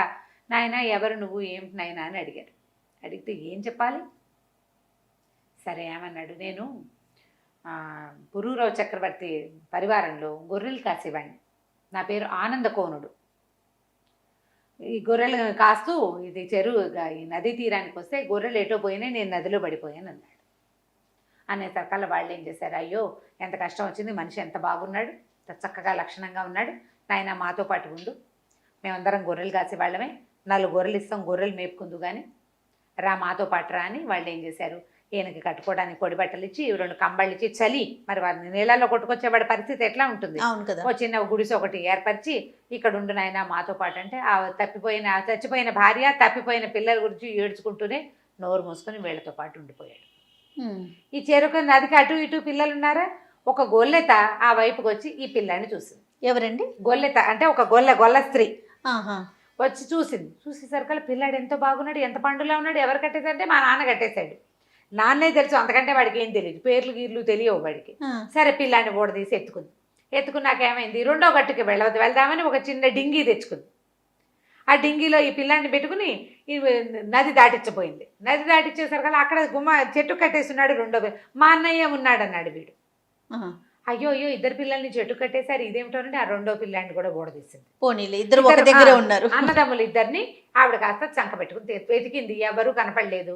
పోగొట్టుకుని నాన్న ఎవరంటే నాన్న ఎత్తుగా ఉంటాడు, పొడుగ్గా ఉంటాడు, అదే తప్పిస్తే ఇక వాళ్ళకి ఏమీ తెలియదు. చిన్న పిల్లలు 3-4 లోపల 3-4 ఏళ్ల పిల్లలు. సరే ఏం చేసింది, పిల్లలు ఇద్దరు ఒకేసారి దొరికారు. అదృష్టంలాగా నాకు పిల్లలు లేరు, వీళ్ళని నేనే పెంచుకుంటానని పిల్లల్ని తీసుకుపోయింది. అయితే గొల్లావిడ కదా, వీటి దగ్గర ఆవులు గేదెలు ఉన్నాయి, ఆవులే ఎక్కువగా ఉన్నాయి. ఈ ఆవులు కాయడానికి ఒక పొల్ల ఇస్తే పిల్లలు పుల్లలు తీసుకోకుండా మూలండా కత్తి ఏదైనా ఉంటే కత్తి పుచ్చుకుని తోరేవాళ్ళు. ఆవిడ అనుకుని వీళ్ళు ఎవరో పెద్ద రాజుగారి పిల్లలు ఉంటారు, వీళ్ళకి మామూలు లక్షణాలు లేవు, ధోరణి ఏదైనా చూపిస్తే నేర్చేసుకుంటారు, కత్తి కనపడిన పాములుగా పిల్లల్లాగా ఎక్కడ పడితే అక్కడ పట్టుకోవటంలా తెలివి తక్కువగా లేరు వాడు. కత్తి ఎక్కడ పట్టుకోవాలో వాడికి ఉగ్గుపాలతోటి పెట్టేసినట్టుంది వాడి చరిత్ర. దాంతో ఇవిడ ఏం చేసింది, సరే పిల్లలకి ఏమైనా విద్యలు నేర్పిస్తే బాగుంటుందని వాళ్ళ దగ్గర ఈ కర్ర సాము కత్తి సాము చేసే వాళ్ళు ఎవరో స్నేహితులు ఉంటే వాళ్ళ దగ్గర పెట్టింది. మా పిల్లలు కూడా నేర్పించండి. ఆ పిల్లలిద్దరు ఈ గొల్లావిడ దగ్గరే పెరగటం మొదలుపెట్టారు. ఈ ఆనందకోణుడు ఇక్కడ ఈ గొర్రెల వాళ్ళ దగ్గర ఉన్నాడు కదా. సరే ఏమైంది, ఈ గొర్రెలు తోలుకెళ్తుంటాడు. ఆ గొర్రెలు అటు ఇటు తిరుగుతాయి, మళ్ళీ సాయంకాలం తీసుకొస్తాడు. ఆ ఉన్న వాళ్ళు ఏదో ఒక ముద్ద అడకేసి పెడతారు, వాళ్ళతో పాటు కలో గంజ ఒక ముద్ద తింటూ బతికే ఉన్నాడు ఆయన. ఎప్పటికో ఇక్కడి నుంచి వస్తుంది. శనేశ్వరుడు ఎంతకైనా తగును, చూడు ఎన్నెన్ని చేశాడు. మహారాజుని తీసుకొచ్చి ముందు కూలింగ్ చేశాడు, తర్వాత గొర్రెలు కాపరం చేశాడు. ఇంకా ఏం చేయబోతావో నాయనా నువ్వు నాతోటి అనుకుంటున్నాడు అనమాట. అయితే ఏమైంది, ఈయనకి చాలేదు శనీశ్వరుడికి, ఇంకా ట్రై చేయాలి. కానీ ఈయనకి చూడండి తెలిసి కూడా కష్టాలు పడుతున్నాడు ఇంకా కూడా. మరి చెప్పాడు కదా యవ్వనంలో పట్టుకోమన్నాను, పట్టుకున్నాడు, మరి తప్పదు, అనుభవించాల్సిందే. దీనికి తిరుగుబాటు చేసి గొడవ చేసి లాభం లేదు, తల ఒగ్గటమే అంతే. ఇంకా సర్దుకుని ఉండటమే. సర్దుకుంటూ ఉంటే శని సర్దుకున్న వాడిని గెలిపిస్తాడు జయ. శనిగ్రహపు లక్షణం అది. నువ్వు లాక్కున్న కొందికి తెగుతుంది తప్పిస్తే ప్రయోజనం లేదు. సర్దుకుని ఎలా ఉండాలో అలా ఉండాల్సిందే. అంటే ఎట్లా కాదు రమ్మగారు, మీ ఉద్దేశం అంటే కష్టం వచ్చినా కూడా దాన్ని అనుభవించాలి. నీకు ప్రారంధ కర్మాన్ని అనుభవిస్తే తీరిపోతుంది కర్మానుభవం. అనుభవించనని దుఃఖపడ్డం వల్ల దుఃఖం ప్లస్ అవుతుంది, కష్టానికి తోడు దుఃఖం ప్లస్ అవుతుంది. దుఃఖపడి నువ్వు పెనుగులాడి అక్కడి పరిగెత్తి ఇక్కడి పరిగెత్తి అదే అవన్నీ చేశారు అయినా నాకు ఇది కాలేదంటావు. నువ్వు చేసేవి చేస్తూనే ఉంటావు క్రియలు. ఇది ఎలా చేయాలి, చేయాల్సిన పని చేసినట్టుగా చేయాలి, దీనికి ప్రతిక్రియగా చేయకూడదు. నేను 4 గుళ్ళు తిరిగాను అయినా నన్ను ఏ దేవుడు కరుణించలేదు అనకూడదు. అసలు భగవంతుణ్ణి ప్రశ్నించకూడదు శని దశ ఉన్నవాడు. తల వంచుకొని వెళ్ళిపోవాల్సిందే. వంచి ఎంత బరువు నువ్వు వంగిన కొద్దీ వేస్తాడు, నువ్వు మోసిన కొద్దీ నువ్వు నచ్చుతావు ఆయనకి. మోసిన కొద్దీ నీకు తర్వాత జీవితం చాలా బాగుంటుంది. నేను అదే అడుగుదాం అనుకుంటున్నా. చాలా బాగుంటుంది తర్వాత జీవితం. శని దశలో నలిగిపోయిన వాళ్ళు ఆ దశ తర్వాత దశలు తిరిగిపోతాయి, వాళ్ళకి దశ తిరిగింది అంటారు చూసావా, అట్లా తిరుగుతుంది. వంగాలి, భగవద్ ప్రార్థనే చేసుకోవాలి, ఎక్కువగా భగవంతుడి పాదాలే పట్టుకోవాలి. ఈ కష్టం గట్టెక్కే మార్గం చూడమనాలి. సరే, ఏం చేశాడు ఇప్పుడు ఈ శని ఏం చేశాడు? ఇంకా కొంచెం ఎక్కువ పరీక్షించాలి. ఆ ఊరి రాజుగారి అంతఃపురంలో దొంగతనం జరిగింది. అంతఃపురంలో ఆయన దొంగతనం జరిగినటువంటి వస్తువులు మూటగట్టి ఎక్కడ ఈ ఆనంద కోనుడు పడుకుని ఉన్నాడో పూరి గుడిసెలో అక్కడ తెచ్చిపెట్టాడు దొంగ. చూసారా? ఆ పని చేయించాడు ఆయనే చేయించాడు, అది కల్పించాడు. అది వాళ్ళేమో దొంగని వెతుక్కుంటూ వచ్చారు. దొంగ ఇటే వచ్చాడు, కనపడుతున్నాడు. మామూలుగా దొంగలు అసలు కనపడతారు? కనిపించరు, మాయమైపోతారు. కానీ ఇక్కడ కనిపించాడు వాడు. ఎక్కడి నుంచి కనిపించాడు? అంతఃపురం నుంచి ఊరంతా తిరిగి ఈ గొల్లలు, వీళ్ళు గొర్రెల కాపర్లు ఎక్కడ, గొల్లలు కాదు వీళ్ళు, గొర్రెల కాపర్లు ఎక్కడున్నారు? ఓ నది తీరాని ఉన్నారు. అక్కడికి ఆ నది కొంచెం ఊరికి దూరంగా ఉంది, అక్కడ దాకా లాక్కొచ్చాడు ఆ దొంగ వీళ్ళని, సైనికుల్ని. ఈ గదిలోకి వెళ్ళి అతన్ని దాంట్లో పడేసేసి వెళ్ళిపోయాడు. ఆ దొంగ కూడా సమున్నతాకారుడు. ఇక్కడ పడుకున్న ఆనందకోణుడు సమున్నతాకారుడే. మరి గమ్ముకొని దూరం నుంచి చూస్తే ఓ పొడుగాటి మనిషి చేతులు ఊపిస్తూ పరిగెడుతున్నాడు. పొడుగాటి చేతులు, ఇంత పొడుగువాడు, ఎత్తు, వాడికి మీసాలు ఉన్నాయి, గడ్డాలు ఉన్నాయి, జుట్టు ఉంది, అవే కనపడతాయి చీకట్లో. అంతకంటే ఏం కనిపిస్తాయి? ముక్కు మూతి కనపడవు కదా, ఒడ్డు పొడుగు కనపడతాయి. ఒడ్డు పొడుగు కనపడుతోంది. వీళ్ళంతా వెతుక్కుంటూ ఇక్కడికి వచ్చారు. ఈ పాకలోకే ప్రవేశించాడన్నారు. ఆ పాకలో ఆనందకోణుడు నిద్రపోతున్నాడు. ఆయన పక్కన మూట పెట్టుంది. ఏ దొంగ అయినా మూట పక్కన పెట్టు పడుకుంటాడు. ఆ పాయింట్ వాళ్ళు పట్టుకోలేదు, ఈయన పట్టేశారు. అందరూ అతనికి ఏమనుకున్నాడంటే, ఇక ఈ గొర్రెల వాళ్ళంతా ఇతన్ని గౌరవించేవాళ్ళు. ఇతని ముఖవర్చస్సు, అతని పద్ధతికి వాళ్ళెవ్వరూ ఏమీ అనేవాళ్ళు కాదు. చాలా ప్రీతి నేర్పేవాళ్ళు. ఆ ప్రీతిని చెడగొట్టాలి. ఆ శని దశలో అట్లాగే చీత్కారాలు వస్తాయి బంధువుల నుంచి కూడా. పాపం బంధువులు, స్నేహితులు ఎవ్వరూ దగ్గరికి రానివారు. అందరితోటి విరోధం వస్తుంది, అందరూ దూరం పెడతారు. ప్రతి వాళ్ళ చీత్కారము పడాల్సి వస్తుంది. ఈయనకు అట్లా వచ్చింది పాపం. ఈ గొర్రెల వాళ్ళు ఆశ్చర్యపోయి, ఇదేంటి మంచివాడు అనుకున్నావు, ఈయన దొంగ, నిశ్శబ్దంగా ఉంటున్నాడు, ఈ పని చేశాడా అన్నారు. సైనికులు వచ్చి పట్టుకుపోయారు. రాజుగారు ఆశ్చర్యపడి, ఈయన దొంగ ఏమిటి, మనిషి చూస్తే ఇట్లా ఉన్నాడు, సార్వభౌమ లక్షణాలు ఉన్నాయి. ఆ కిరీటం పెట్టుకునే చోట, ఆ భుజకీర్తులు ఉండే చోట ఆ గుర్తులు ఎవరికి ఉంటాయి? మామూలు వాడికి ఉండవు అవి. మణుల ఒరిపిడి ఉన్న గుర్తు వేరు. ఈయన అట్లా కనపడుతున్నాడు. మనిషి చూస్తే మంచి కళైన మొహం, మంచి వర్చస్సు, మాట గంభీరం. ఇది ఎట్లా ఉందంటే ఉరుగుతున్నట్టుగా ఉంది, మేఘగా గంభీరంగా ఉంది కంఠస్వరం కూడా. ఈయన ఎందుకు దొంగ అవుతాడు అని ఆశ్చర్యపోయారు. రాజుగారు డైరెక్ట్గా అడిగాడు, అయ్యా తమరే దొంగతనం చేశారా అంటే, ఇప్పుడు ఏం చేస్తాను నేను కాదన్నా ప్రయోజనం లేదు. మరి వస్తువు దొంగ ఒకచోటే దొరికినప్పుడు ఇంకా నేను చెప్పుకునేదేముంది, మీరు ఏం చేస్తే అది చెయ్యండి అన్నాడు. దానికి కూడా వడంబడిపోయాడు. ఇక అంతే దీపావళని. రాజుకి మనసు ఒప్పలేదు, ఏం చేయాలో తెలియట్లేదు. సరే, మిగిలిన వాళ్ళని న్యాయాధికారులను అడిగారు. ఏం చేయాలంటే, దొంగ చేస్తానని చేసిన వస్తువుతో పట్టుబడితే ఎడం కాలు ఎడం చెయ్యి కొట్టేయాలి. కాలు చెయ్యి కొట్టేశారు. అయ్యయ్యో. ఎడమ కాలు ఎడమ చెయ్యి కొట్టేసి అది ఎక్కడ వధ్యస్థానానికి తీసుకెళ్ళి అక్కడ ఎడం కాలు ఎడం చెయ్యి తీసేశారు. ఒక కాలు చేతితోటి అక్కడ పడున్నాడు ఆయన. పురూరవ చక్రవర్తి, అంత గొప్ప చక్రవర్తి. పడిపోయాడు. చెయ్యి కాలు కదలవు. ఆహారం ఎట్లా వస్తుంది? ఏ పని చేయకుండా ఈయనకి ఎక్కడి నుంచి వస్తుంది? ఈ ఊరు తంది కాదు, ఇక్కడ ఎవరుంటారు? ఇక భగవత్ ప్రార్థన చేసుకోవటం మొదలుపెట్టాడు ఆయన. ప్రార్థన చేసి చేసి క్రమంగా ఆయనకి బుద్ధి ఎక్కడ వెలుగు వచ్చింది? సరస్వతీదేవి మీదకి వెళ్ళింది. ఇతను సరస్వతి తీరంలోనే తపస్సు చేశాడు ఊర్వశి కోసం. 2 సార్లు సరస్వతీదేవిని ప్రార్థించాడు. ఆవిడ ప్రత్యక్షమైంది. ఎట్లా వచ్చిందంటే, ముక్కు లేని ఆడదానిగా వచ్చింది. ముక్కు లేదు సరస్వతికి. ముక్కు కోయబడిన స్త్రీలాగా కనపడింది. ఒక పాత గుడ్డ కట్టుకుని, ఓ నిమ్మకాయ, ఓ నూనె గిన్నె, ఓ చిన్న తెల్లటి గుడ్డ పుచ్చుకుని, ఒక పాత వాడిన చీరతోటి ముక్కు లేని ఒక స్త్రీలాగా కనిపిస్తే ఎవరో అనుకోవాలి. కానీ ఈయన గుర్తుపట్టాడు, ఈవిడ సరస్వతి. అమ్మ వచ్చావా జగజన్ని, నన్ను కరుణించడానికి అన్నాడు. అనేసరికల్లా ఆవిడ, నువ్వు నన్ను గుర్తుపట్టావు, చూసావా నాయన, ఎంత వాడికైనా తప్పదు.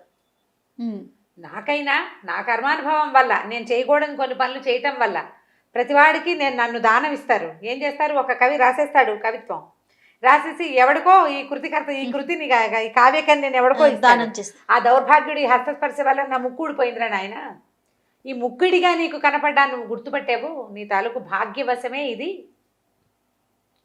సహించుకుని ఉంటున్నావు, సహించుకుని ఉండాలి అమ్మ. ఈ పరిస్థితి మారుతున్నాడు, తప్పకుండా మారుతుంది, మారక తప్పదు. ఈ కొద్ది నాళ్ళు ఇలాగే ఓపికగా ఉండు. ఓపికగా ఉంటే నీ కాళ్ళు చేతులు నీకు వస్తాయి, నీ భార్య సజీవురాలుగానే ఉంది, నీ కుమారుడు నీ దగ్గర చేస్తారు. ఇదే కాదు, నీ రాజ్యం కూడా నీకు వస్తుంది. నీకు కావాల్సిందల్లా ఓపిక, సహనం. శనిని భరించడానికి ఓపిక కావాలి.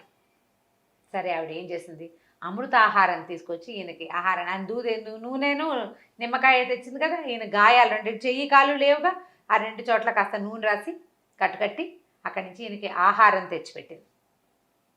ఆహారం పట్టుకొచ్చింది. అది తిని బతికున్నాడు అనమాట. ఆయన అక్కడే వచ్చే స్థానంలో నడిచి వెళ్ళలేడు, ఓకాలే కదా ఉంది, ఎట్లా నడిచి వెళ్తాడు, అక్కడే ఉండిపోయాడు. అయితే ఆ రోజుల్లో ఆ రాజ్యంలో పరదేశి కావలి శెట్టి అని ఒక శెట్టి గారు ఉండేవాడు.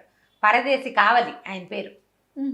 అయితే ఈ పరదేశి కావలి ఎప్పుడో వ్యాపారానికి పంపించిన ఒక నావ మునిగిపోయింది, దొరకలేదట. దొరక్కపోయేసరికి ఇక ఆశలు వదిలేసుకున్నాడు ఆయన. సరిగ్గా ఈ వచ్చస్థానంలో ఈ వ్యవహారం అంతా జరుగుతున్న కాలంలోనే ఆ నావ దొరికింది. ఆ పడవ దాని తాలూకు ఆనుపాన్లు తెలిసినాయి. నా పడవ తీరానికి వచ్చేసింది. కొన్ని కోట్ల రూపాయలు ఉన్నాయట అందులో. దాంతో ఈ పడవ దొరికేసరికల్లా ఆయన చాలా సంతోషించి అందరికీ దాన ధర్మాలు చేస్తున్నట్టు. దాన ధర్మాలు చేస్తూ ఊళ్ళోకి వచ్చాడు. ఊళ్ళోకి వచ్చేసరికల్లా అక్కడ ఏమన్నారు, కొంతమంది సైనికులు వాళ్ళు వీళ్ళు, మీరు ఇంతకు బీదా బిక్కికి దానాలు ధర్మాలు ఎవరికి చేస్తారు, సాధారణంగా బీదా బిక్కికి దానాలు. బ్రాహ్మణ దానం ఒకటి విశేషమైన దానం, ఆ కాలంలో అదే పద్ధతి. అయితే ఇది వజ్రస్థానంలో మొన్న ఒక ఆయన దొంగతనం చేశాడని చెయ్యి కాలు కొట్టేశారు ఒకడున్నాడు, అతనికి ఏదైనా ఇవ్వండి అన్నారు. అనేసరికల్లా సరే ఏదో ఆహార పదార్థం ఇస్తామని వచ్చాడు. వచ్చి చూసేసరికల్లా ఈ కాలు చెయ్యి లేకుండా అక్కడ పడున్న ఆయన చూసేసరికల్లా కరిగి నీరే ప్రవహించేశాడు ఆ పరదేశి. ఏమిటి ఈ మొహం చూస్తే ఆయనకి తెలిసిందనమాట, వీడి మనిషి కాదు, మామూలు వాడు కాదు, సామాన్య మానవుడు, దొంగ 100% కాదు, ఏదో ప్రత్యేకత ఉంది ఈయనలో. ఈయనలో ఉన్న ఆ ప్రత్యేకత ఏమిటో బుద్ధికి ఎక్కడో తగులుతోంది, నోటికి అందటల్లా అది మనసుకు తెలుస్తోంది. ఈయన మామూలు వాడు కాదు, ఈయన గ్రేట్ పర్సనాలిటీ అనేది అర్థమవుతుంది. ఏమిటో తెలీదు, కానీ ఒక ఆకర్షితుడైపోయాడు. ఆకర్షితుడైపోయి దగ్గరకు వచ్చాడు. అయ్యా ఏమిటండి మీ పరిస్థితి ఏంటంటే, కర్మాన్ భవన్ అయినా ఇట్లా అయింది, అదే మాట్లాడుకున్నారు. ఇంతలో సరస్వతీదేవి వచ్చింది ఆహారం పట్టుకుని. ఓహో, ఆవిడ రోజు వచ్చి 3 పూట్ల ఇతన్ని పోషించింది సరస్వతీదేవి.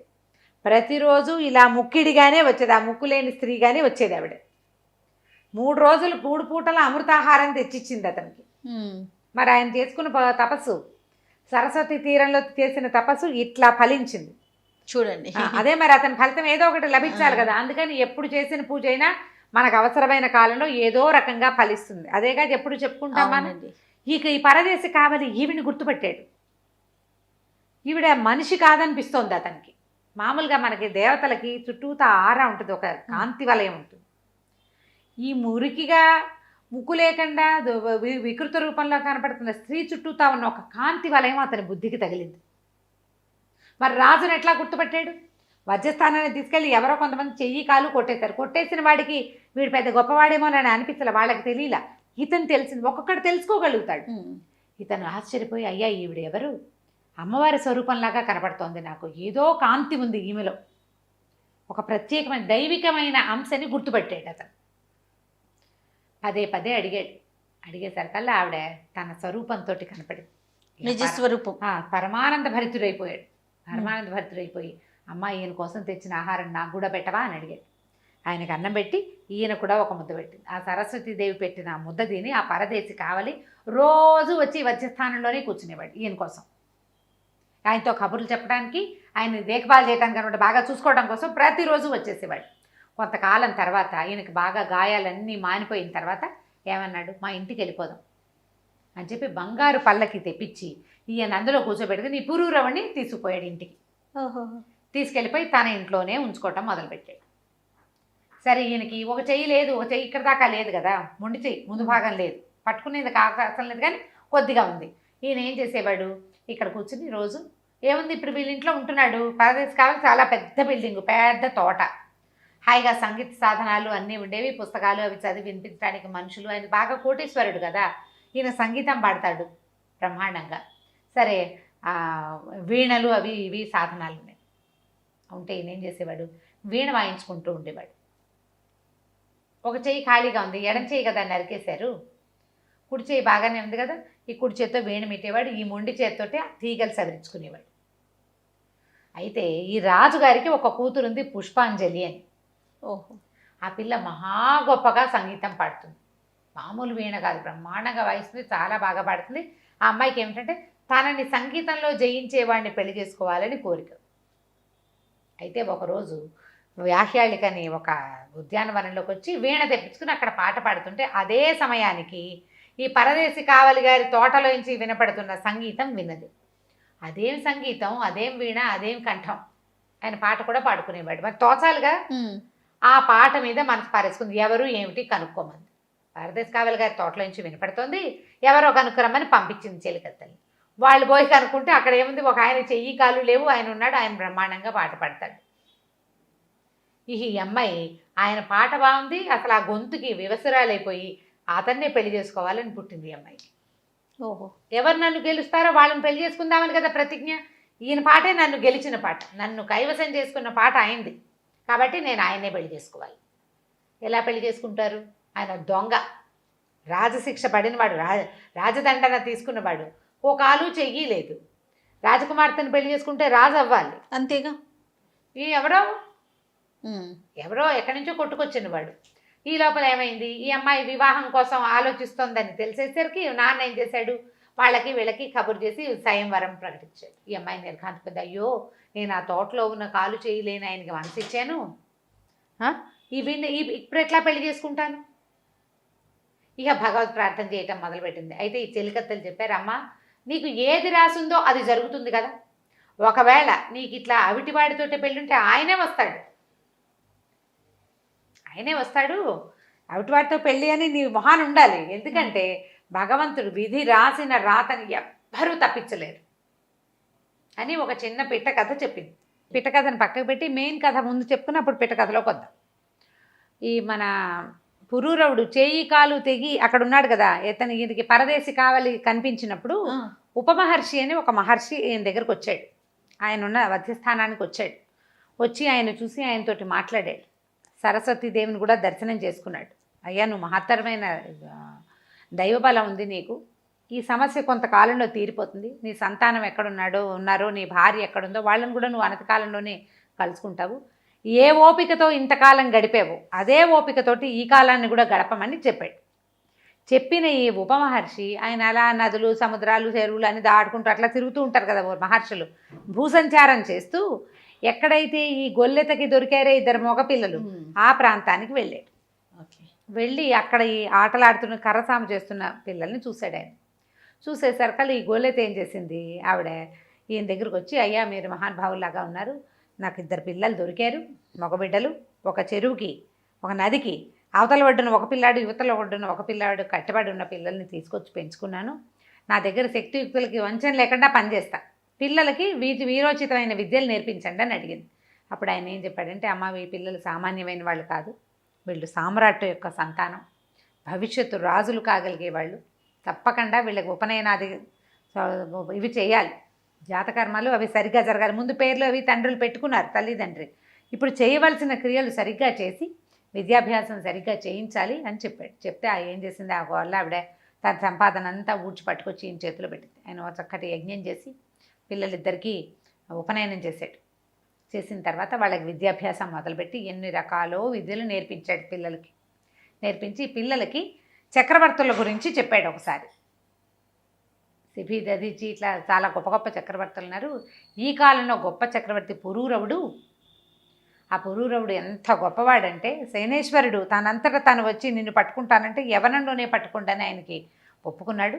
ఆ ఒప్పుకున్న ప్రకారం ఆయన తన భార్యను కోల్పోయాడు, సంతానాన్ని చెరువులో నదిలో పడి కొట్టుకుపోయి పిల్లలిద్దరికీ కాకుండా పోయాడు. ఇప్పుడు దొంగతనం ఆపాదించబడి చెయ్యి కాలు పోగొట్టుకుని ఒక దుర్భరమైన జీవితాన్ని అనుభవిస్తున్నాడు. అని చెప్పేసరికి ఆ పిల్లలకి ఆ కథ వింటుంటే, ఎవరి కథ అయినా వింటుంటే మనకు దుఃఖం వస్తుంది. ఓ దుఃఖపడి బాగా బాధపడి ఏడ్చారట పిల్లలిద్దరు. ఏడ్చి శనీశ్వరుడు అంత దుర్మార్గుడా? శని దేవుళ్ళలో ఒకడు కదా, సూర్యదేవుని స్వయంగా సూర్యుని కుమారుడు. తండ్రి పిల్లగా ప్రపంచానికి మేలు చేసినట్టుగా శనీశ్వరుడు ఎందుకు చేయడు మేలు అంటే, ఈయన ఏం చెప్పాడంటే, ఇది మేలు కాదని అనుకోకూడదు, ఇది కూడా మేలే. ఈయన ప్రజ్ఞని ప్రపంచానికి చాటి చెప్పడమే. ఇంత కష్టపడినా సహనాన్ని కోల్పోలేదు, ధర్మపరాయణత్వాన్ని విడనాడలేదు, సత్యవ్రతాన్ని మానలేదు అని ఈయన యొక్క ప్రతిభని ప్రపంచానికి తెలియజేస్తాడు. ఎంత బంగారమైనా కాలిస్తే కానీ నిగ్గు తేరదు, కాల్చిన కొద్దీ వన్నె పెరుగుతుంది. అట్లా కాల్చబడుతున్న దశలో ఉన్నాడు పురూరవుడు. ఇంకొక 3 సంవత్సరాలు, ఈ 3 ఏళ్ళు గడిచాక ఆయన దశ మారుతుంది. శనీశ్వరుడు వదిలిపెట్టేస్తాడు. సంతానము భార్య అందరూ చేరుకుంటారని చెప్పితే విన్నారు పిల్లలు. ఆ కథ తెలుసుకున్నారు. సాకల్యంగా పురూరవ చక్రవర్తి కథ అంతా తెలుసు వాళ్ళకి. ఈ విద్యలు పూర్తవుతూ ఉన్నాక పిల్లల్ని మిగిలిన విద్యలు నేర్పడానికి ఇంకొంతమంది ఉపాధ్యాయుల దగ్గర పెట్టి ఈయన మళ్ళీ సంచారానికి వెళ్ళిపోయాడు ఉపమహర్షి. ఈ వెళ్ళి ఈయన ఎవరిని కలిశాడు? నవకోటి నారాయణని కలిశాడు ఒక ద్వీపంలో. కలిసాక అతను ఎక్కడ కూర్చున్నాడు? ఆ సమయానికి ఈయన వెళ్ళేసరికి వీళ్ళు ఒక బిల్డింగ్ కట్టుకుని ఉన్నాడు ఆయన సముద్ర తీరంలో. దాని దగ్గర ఒక చెట్టు కింద ఈ మందసం ఉంది. అమ్మాయి ఉన్నటువంటి ఈయన భార్య జయప్రదాదేవి ఉన్న మందసం ఉంది. ఆ మందసం దగ్గరే ఆయన సభ చేసుకుని ఉంటే ఈ ఉపమహర్షి అక్కడికి వెళ్ళాడు. వెళ్తే, అయ్యా మీరు ఏ దేశాలు తిరిగి వచ్చారు, మీరు ఎంత వాళ్ళు, ఎక్కడికి వెళ్ళారు ఏమిటి అని అతను అడిగాడు. నవకోటి నారాయణ అడిగితే, నేను ఎన్నో రాజ్యాలు చూశాను, ప్రతిష్టానపురం అంత గొప్ప రాజ్యాన్ని నేను చూడలేదు. ప్రతిష్టానపురపు రాజు చాలా గొప్పవాడు, చక్రవర్తి. అతను సామ్రాట్ లక్షణాలు పుణుకు పుచ్చుకుని పుట్టినవాడు, చాలా అద్భుతమైన జన్మ కలిగినవాడు, చాలా అత్యద్భుతమైన సౌందర్య రాశి, చాలా గొప్ప జన్మ కలిగిన అమ్మాయిని వివాహం చేసుకున్నాడు.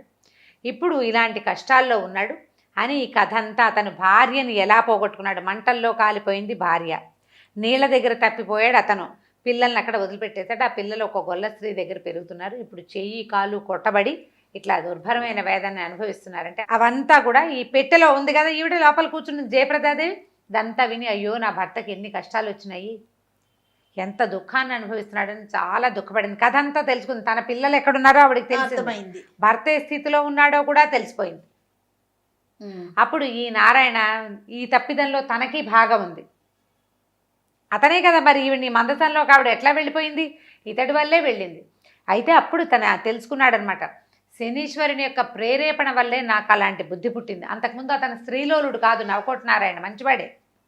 ఆ రోజున అతనికి ఆ బుద్ధి పుట్టించాడు శని అని అతను కూడా అప్పటికే అతనికి తన పశ్చాత్తాపడుతున్నాడు. తెలిసిందనమాట ఆవిడెవరో కాదు, సాక్షాత్తు పురూరవ చక్రవర్తి భార్య అని తెలుసుకున్నాడు.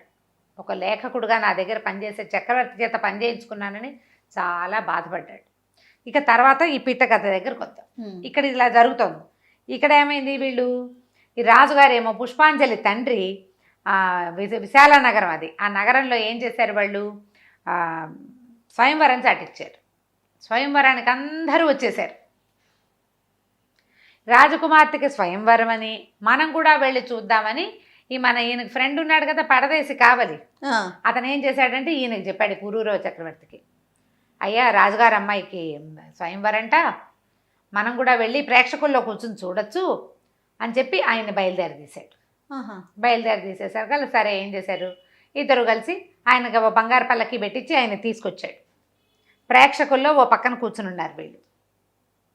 ఈ స్వయంవరానికి ఇంతమంది జనం వచ్చేసరి ఈ పెళ్లి కూతురు బెంగ పెట్టేసుకుంది, అయ్యో నా వివాహం ఎట్లా అవుతుంది అని. ఆ అమ్మాయి ఏం చేసింది, స్వయంవరం సాటిస్తున్నాడు తండ్రి అనగానే ఒక జ్యోతిష్కుని పిలిచి అడిగింది, ఏం జరుగుతుంది, నేను ఒకళ్ళని వివాహం చేసుకోవాలనుకుంటున్నా, ఇప్పుడు నా పరిస్థితి ఏంటంటే ఆయన ఏం చెప్పాడంటే, అమ్మ నీ జాతకంలో ఒక ప్రత్యేకమైన విషయం ఉంది, ఎవరి సంగీతం వింటే నీ మెళ్ళలో ఉన్న ముత్యాల హారంలో ఒక పచ్చల పథకం ఉంది కదా, ఆ పచ్చ కరిగింది, అతడితో నీ పెళ్ళవుతుంది. నీ అంతఃపురంలో ఎండిపోయిన ఒక చెట్టు చిగిర్చింది, ఎవరి సంగీతం వల్ల చిగిరించిందో వాడితోటే నీ పెళ్ళవుతుంది అని చెప్పాడు. ఇప్పుడు మెళ్ళలో ఒక పద్మరాగమణి, పచ్చ అంటారు కానీ పచ్చ కాదు, ఒక పద్మరాగమణి ఉంది, ముత్యాల దండ, ఒక ఎర్రటి ఉంటుంది, అది కరిగిపోయిందట రాయి ఆయన సంగీతం విని. అంత అద్భుతమైన సంగీతం, అలాంటి వీణ అనమాట అది. ఆ చెట్లు, ఎండిపోయిన చెట్లు కూడా చిగిర్చినాయి.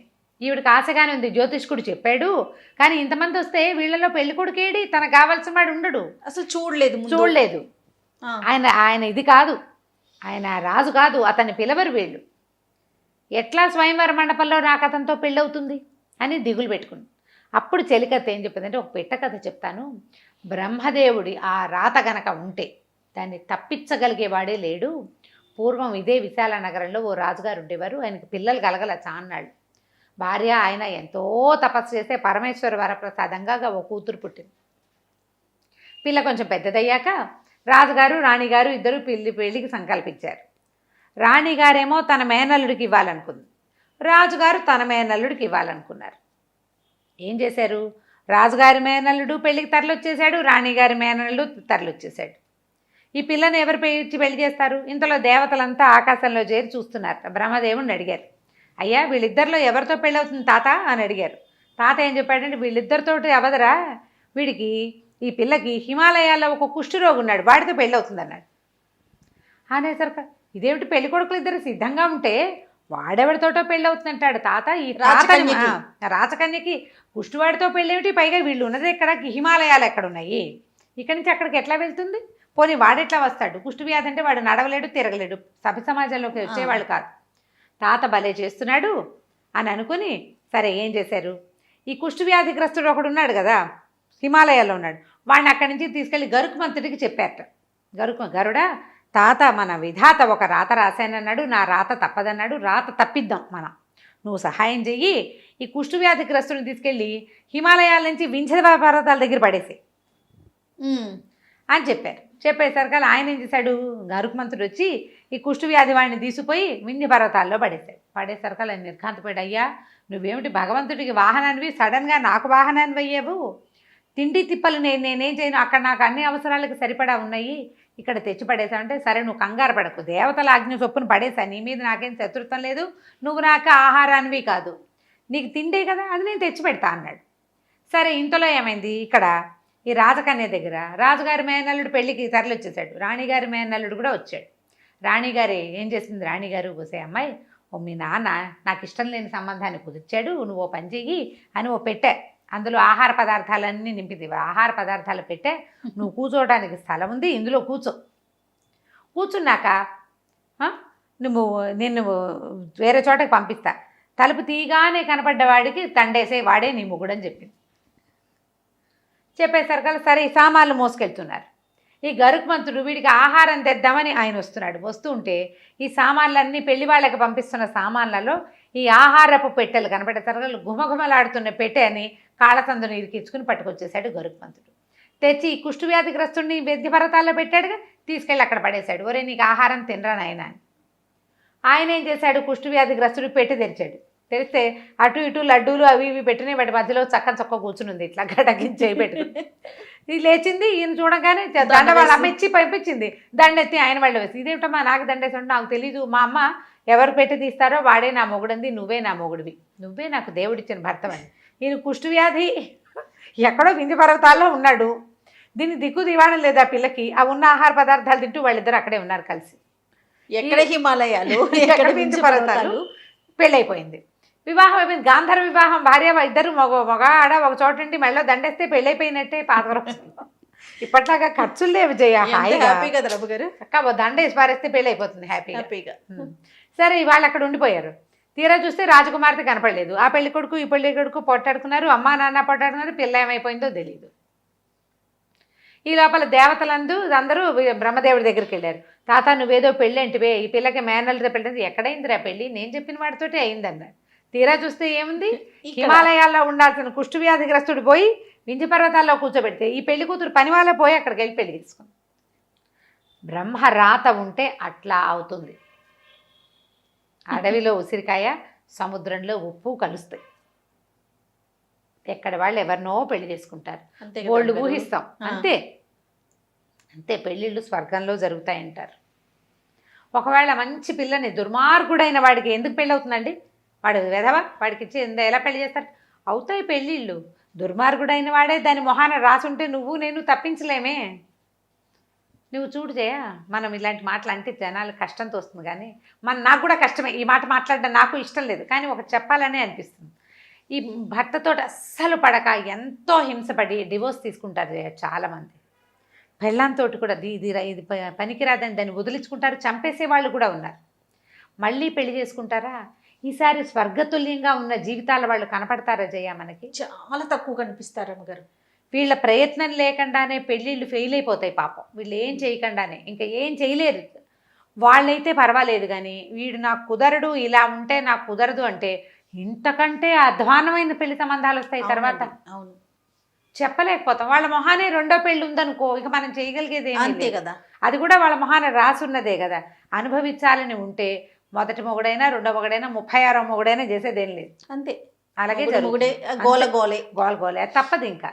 సరే, ఇది చెప్పింది చెలికెత్తే, ఈ కథ విను, ఇట్లా జరిగింది కాబట్టి నీ పెళ్ళి తప్పకుండా నువ్వు అనుకున్న వాడితోటే అవుతుంది. ఈ అమ్మాయికి ఆ పద్మరాగమణి కరిగిపోయిందే ఉంది మనసులో. ఇంతలో దేవతలంతా చేరారు ఈ సభామండపం పైన. తాత, ఇతనికి ఎవరితో వివాహం ఉందంటే వీళ్ళెవరు కాదు, చెయ్యి కాలు లేనిటువంటి ఒక వికలాంగుడితో ఈ పిల్ల పెళ్ళి అవ్వబోతోందని చెప్పాడు ఆయన. ఈ రాజుల్లో ఎవరో ఒకడు ఆమెను పెళ్లి చేసుకోలేడు. ఈ పిల్ల ఏం చేస్తుంది? ఇదంతా కలయిదురుతోంది, స్వయంవర మండపం అంతా వెతుక్కుంటోంది. ఎక్కడున్నాడా మన వీణ వాయించే అయినా అని. ఎక్కడ లేరు. వెతుకుతుంటే దేవతలు అడుగుతున్నారు, ఈ పిల్ల తిరుగుతోంది, ఎవరిని వరిస్తుంది అని. వీళ్ళెవరిని వరించదు, వికలాంగుడిని వరిస్తుంది. ఈ పిల్ల జాతకం వాడితోటి ముడిపడి ఉందని చెప్పాడు. ఈ అమ్మాయి ఏం చేస్తుంటే ఇంకా భగవత్ ప్రార్థన చేసుకుంది. నేను గనక సర్వసద్గుణ సంపన్ననైతే మనసా వాచా కర్మణ నేను ఎవరిని వరించానో అతడికే ఈ దండ అతని మెడలోనే పడాలి, లేదా భగవత్ సంకల్పం వేరేగా ఉంటే ఈ దండ ఎవరి మెడలో పడుతుందో నేను అతన్ని వివాహం చేసుకుంటానని దండ గాల్లోకి ఎగరేస్తే ఈ సభా మండపంలో ఒక పక్కన ఈ ప్రత్యేక అతిథులు కాకుండా చూడ్డానికి వచ్చి కూర్చున్నటువంటి గుంపులో కూర్చున్న ఈ ఎడమ కాలు ఎడమ చేయలేని పురూరవ చక్రవర్తి మెడలో పడింది వెళ్ళా దండ. ఆ అమ్మాయి సంకల్పం అదే. భగవంతుడు సహాయం చేశాడు, విధాత తలపు, దాన్ని తప్పించగలిగేవాడు లేడు. ఆయన ఏం చేస్తే అది ఆయన రాసేశాడు రాత. దీనికి కాళ్ళు చేయి లేని వాడితో పెళ్ళి అని. పోయాను వద్ద మెడలో పడింది. ప్రజలంతా హాహాకారాలు చేశారు, కొంతమంది కరతాళ ధ్వనులు చేశారు. అయ్యో అయ్యో అన్నారు. తీరా చూస్తే పెళ్లి కుమారుడు ఎవరయ్యాడు? దొంగతనం నేరం మీద కాలు చెయ్యి కొట్టబడిన వాడు. రాజుగారు నిర్ఘాంతపోయాడు, ఏం చేయాలో తెలియలా. ఈ అమ్మాయి వెళ్ళి ఆయనకి దండం పెట్టింది, నేను నీ భార్యనని చెప్పింది. ఆయన ఎందుకమ్మా దాన్ని వద్దన్నాడు. ఆవిడ ఒప్పుకోలే. అమ్మాయి, నేను నిన్ను వరించాను, నీ సంగీతం వినే నేను వరించాను, నేను వచ్చి చూసి ఆవిడ చూసింది, వెళ్ళి ఆయనతో పరిచయం చేసుకోలేదు కానీ వెళ్ళి చూసింది. ఆయనని తెలిసినా ఆయన రూపమానికి వివసరాలైపోయింది ఆవిడ. చెయ్యి కాలు చెయ్యి లేవు, లేకపోతే ఏమైంది? అలా ప్రేమలు అలా ఉంటాయి కదా. ఎవరి మనసు ఎక్కడ రంజింపబడుతుందో మనకు తెలియదు కదా. ఆమె భగవంతుడు ఆమెకు తనతో కూర్చాడు అంతే. ఇంకా వాళ్ళు ఏం చెప్పినా నమ్మేస్తారు జయ. ఇప్పుడు దుర్మార్గులైన వాళ్ళని నమ్మరు ఆడపిల్లలు, అంతే కదా. అంతే, వాళ్ళ మొహాన అది రాసి ఉంటుంది, అంతే నమ్మేస్తారు. అట్లా ప్రేమించేసింది ఆవిడ. ఇక ఆయన ఏమడిగినా సరే ఒప్పుకోలే, ఏం చెప్పినా కూడా. నేను నీ భార్యని, భగవంతుడు కూర్చుని పెళ్లి సంబంధం కాబట్టి నేను తప్పననేసి. రాజుగారు చాలా సిగ్గుపడ్డాడు, మొహమాట పడ్డాడు. తను నేరారోపణ చేసిన ఆయన వాడిని పెళ్లి చేసుకోవటం ఏమిటి, పైగా ఈ కాళ్ళు చేతులు లేని వాడితో పెళ్ళి ఏమిటి, చాలా బాధపడ్డాడు. కూతుర్ని వెళ్ళిపోమన్నాడు ఇక్కడి నుంచి. ఆ అమ్మాయి పెళ్లి నుంచి పక్కకి రానంటోంది. పైగా ఇంత నలుగురు మధ్య జరిగాక ఇంకేం చేస్తారు, రాసరికపు పద్ధతులు కొన్ని ఉంటాయి కదా. దాంతో నగరాల నుంచి వెళ్ళిపోవాలనుకుంది. వెళ్ళిపోవాలంటే ఈయనేమన్నాడు, మనం ఇంకా 3 సంవత్సరాలు మనకు సమయం, 3 సంవత్సరాలు లేదు, కొంత సమయం, అప్పటికి ఇంకా కొంత గడిచింది. మనం ఇతని దగ్గర పరదేశి కావాలి, బిల్డింగ్లో ఉండొచ్చు, అతని భవనంలో, ఏమీ అభ్యంతరం లేదని అన్నాడు. అంటే ఆవిడ ఒప్పుకోలే. కాదు, నా తండ్రికి తలవంపులు అన్నాడు, మన అన్నాడు, మా నాన్న నాకు తలవంపులు అన్నాడు, ఆయనకు తలవంపులు తెచ్చే పని నేను కూతురుగా చేయకూడదు, నేను వివాహితని, నా భర్త ఎక్కడ ఉంటే నేను అక్కడ ఉండాలి, ఈ పరదేశి కావాలి, మా నగరంలో ఉండేవాడు, మా నాన్న యొక్క ఆశ్రితుడు అతను, కాబట్టి మనం ఇక్కడ ఉండకూడదు, అడవిలోకి వెళ్ళిపోదాం, మనం యొక్క ఒంటరిగానే ఉందాం, నువ్వు ఎక్కడుంటే నేను అక్కడ ఉంటాను, నువ్వు ఎక్కడుంటే అదే నాకు తోట కోట మేడ, అదే వీణా సంగీతం అనేసింది. అనేసరికల్లా ఈయన ఏం చేశాడు, కావాలి చాలా బతిమలాడాడు. ఆవిడ ఉండటానికి ఇష్టపడలా, వెళ్ళిపోవాల్సిందేనంటే ఓ బంగారు పల్లెకులో వీళ్ళని ఎక్కించి తీసుకెళ్ళి అడవిలో వదిలిపెట్టాడు. ఆహారం వేళ అయ్యేసరికల్లా సరస్వతీదేవి ఆహార పాత్ర పుచ్చుకొచ్చేసింది. వచ్చేసరికల్లా వీళ్ళిద్దరిని ఆశీర్వదించింది, వివాహం చేసుకుని ఈ అమ్మాయిని ఆశీర్వదించి, నాయన ఇప్పటిదాకా నువ్వు పరదేశ్ కావెల దగ్గర ఉన్నావు, ఈ నట్టడవిలో ఈ పెళ్లి కుమార్తెతోటి రాజకుమార్తెతోటి ఎట్లా ఉంటామని ఒక మహత్తరమైన హర్మ్యాన్ని నిర్మించి ఇచ్చింది. ఈ హర్మేన్లో ఉండు, నీ సమయం ఆసన్నం అయ్యేదాకా ఇందులోనే ఉండు, ఇక్కడే ఉండు, నువ్వు ఇక్కడే ఉండమని అతన్ని భార్యని ఆ బిల్డింగ్లో ఉండడానికి చెప్పి తెచ్చి ఆహారాన్ని ఇచ్చేసి ఎప్పుడు వచ్చేది ఆవిడ. ఈయనకి పూర్తిగా శనీశ్వరుడి నుంచి విముక్తి లభించేదాకా సరస్వతీదేవి ఆహారం ఇచ్చింది అతనికి. అద్భుతం కదండి. ఆయన యొక్క మరి ధర్మశీలత వల్లే అట్లా జరిగింది. ఆవిడే వచ్చేది ఈ బిల్డింగ్ని ఏర్పరిచింది. భార్యాభర్త కులాసాగా అందులో ఉండటం మొదలుపెట్టారు. అయితే ఎప్పుడైతే సరస్వతీదేవి బంగారు భవనం నిర్మించి ఇచ్చిందో ఆ తర్వాత శనీశ్వరుడు వచ్చాడట ఇక్కడికి. వచ్చి అయ్యా నువ్వు యవనావస్థలో పట్టుకోమన్నావు, నిన్ను ఎన్ని రకాలుగా ఇబ్బంది పెట్టినా కూడా నువ్వు వదిలిపెట్టలేదు, అంటే ధర్మాన్ని విడనాడలేదు, సత్యాన్ని విడనాడలా, నన్ను దూషించలా, ఈ శని ఎప్పుడు పీడ విరగడవుతుందో అని అనలేదు, నువ్వు ప్రశాంతంగా ఉంటావు, ఇక అయిపోయింది నీ దశ, పూర్తిగా వదిలేశాను, మొత్తం అంతా అయిపోయాక నీ కాలు చెయ్యి సజావుగా వచ్చేస్తాయి, మామూలుగానే వస్తాయి, నీ కుమారులు తర్వాత నీ భార్య కూడా నేను త్వరలోనే కలుసుకుంటారు అని చెప్పి ఒప్పుకున్నారు, చెప్పేశాడనమాట. అయితే అప్పుడట ఇద్దరు గంధర్వులు విధి గొప్పదా మనసు గొప్పదా అనే విషయం మీద వాదించుకుంటున్నారు. దీనికి సరైన సమాధానం ఎవరు చెప్పగలరు అని వెతుకుతూ ఈ పురూరవ చక్రవర్తి చెప్పగలడని ఇక్కడికి వచ్చారు. వస్తే వాళ్ళు అడిగితే విధి గొప్పదా మనసు గొప్పదా? మనసుతో 100 ఊహలు చేస్తాం మనం, ఎంత చేసినా విధి విధానాన్ని అనుసరించే మన జీవితం నడుస్తుంది, కానీ మనసుతోటి అనుసరించి నడవదు. అవును, మనసుకి ఊహే ఉంది, విధించే లక్షణం అంటే శక్తి మనసుకి లేదు కదా. అప్పుడు ఈయన ఏం చెప్పాడంటే, ప్రపంచంలో ఎవ్వరూ విధి విధానాన్ని నుంచి తప్పించుకోలేదు. ఎవరు తప్పించుకుంటారు?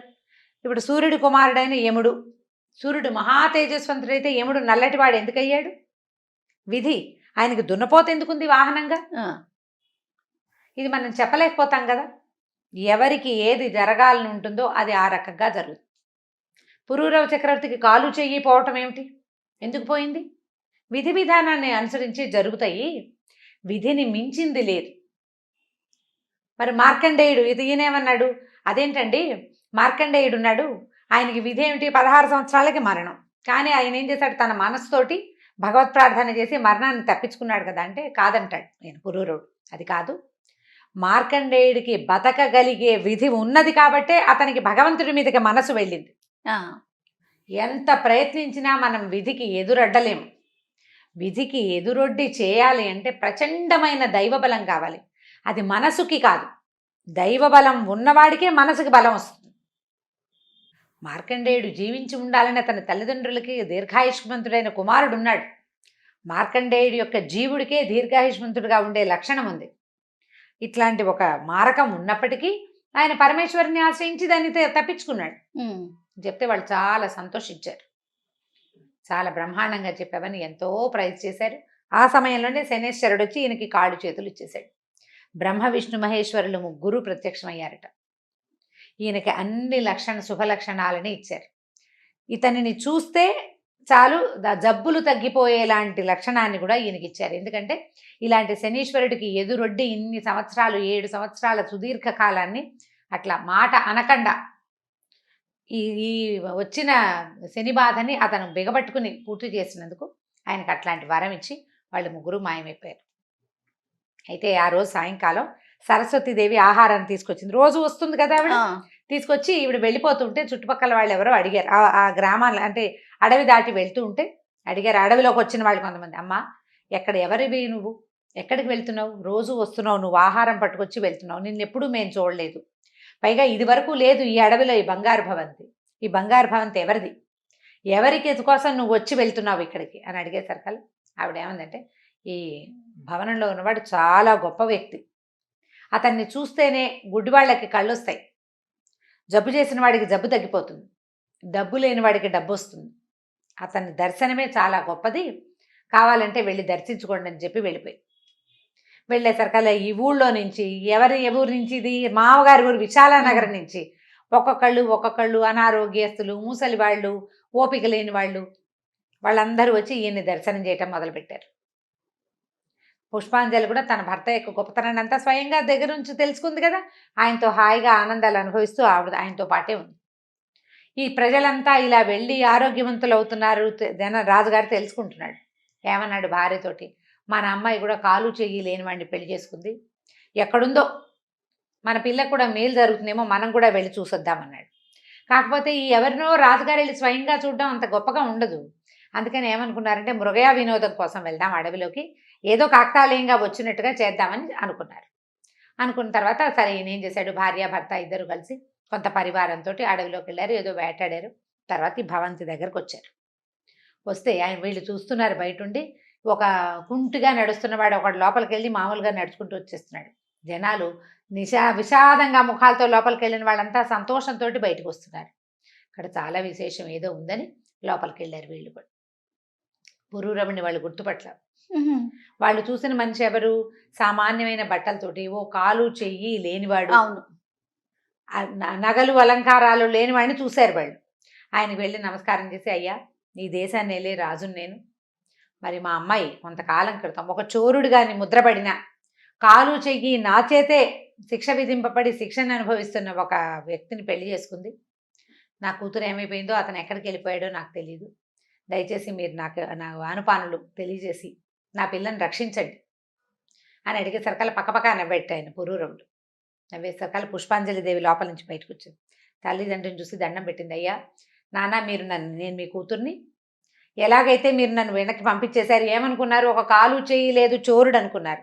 మీరు ఆ చోరుడి దగ్గరికే వచ్చారు. మీరు చోరుడు అనుకుంటున్న మీ అల్లుడు సామాన్యుడు కాదు. ఇతని దర్శనంతో సర్వపాపాలు నశిస్తాయి. శనీశ్వరుడు ఈయనకి వరం ఇచ్చాడు. నీ కథను విన్నవాళ్ళు, నీ విషయం తెలుసుకున్న వాళ్ళకి నా బాధలు తక్కువగా ఉంటాయి. అదృష్టవంతులైన వాడికి నేను అసలు పట్టను అన్నాడు.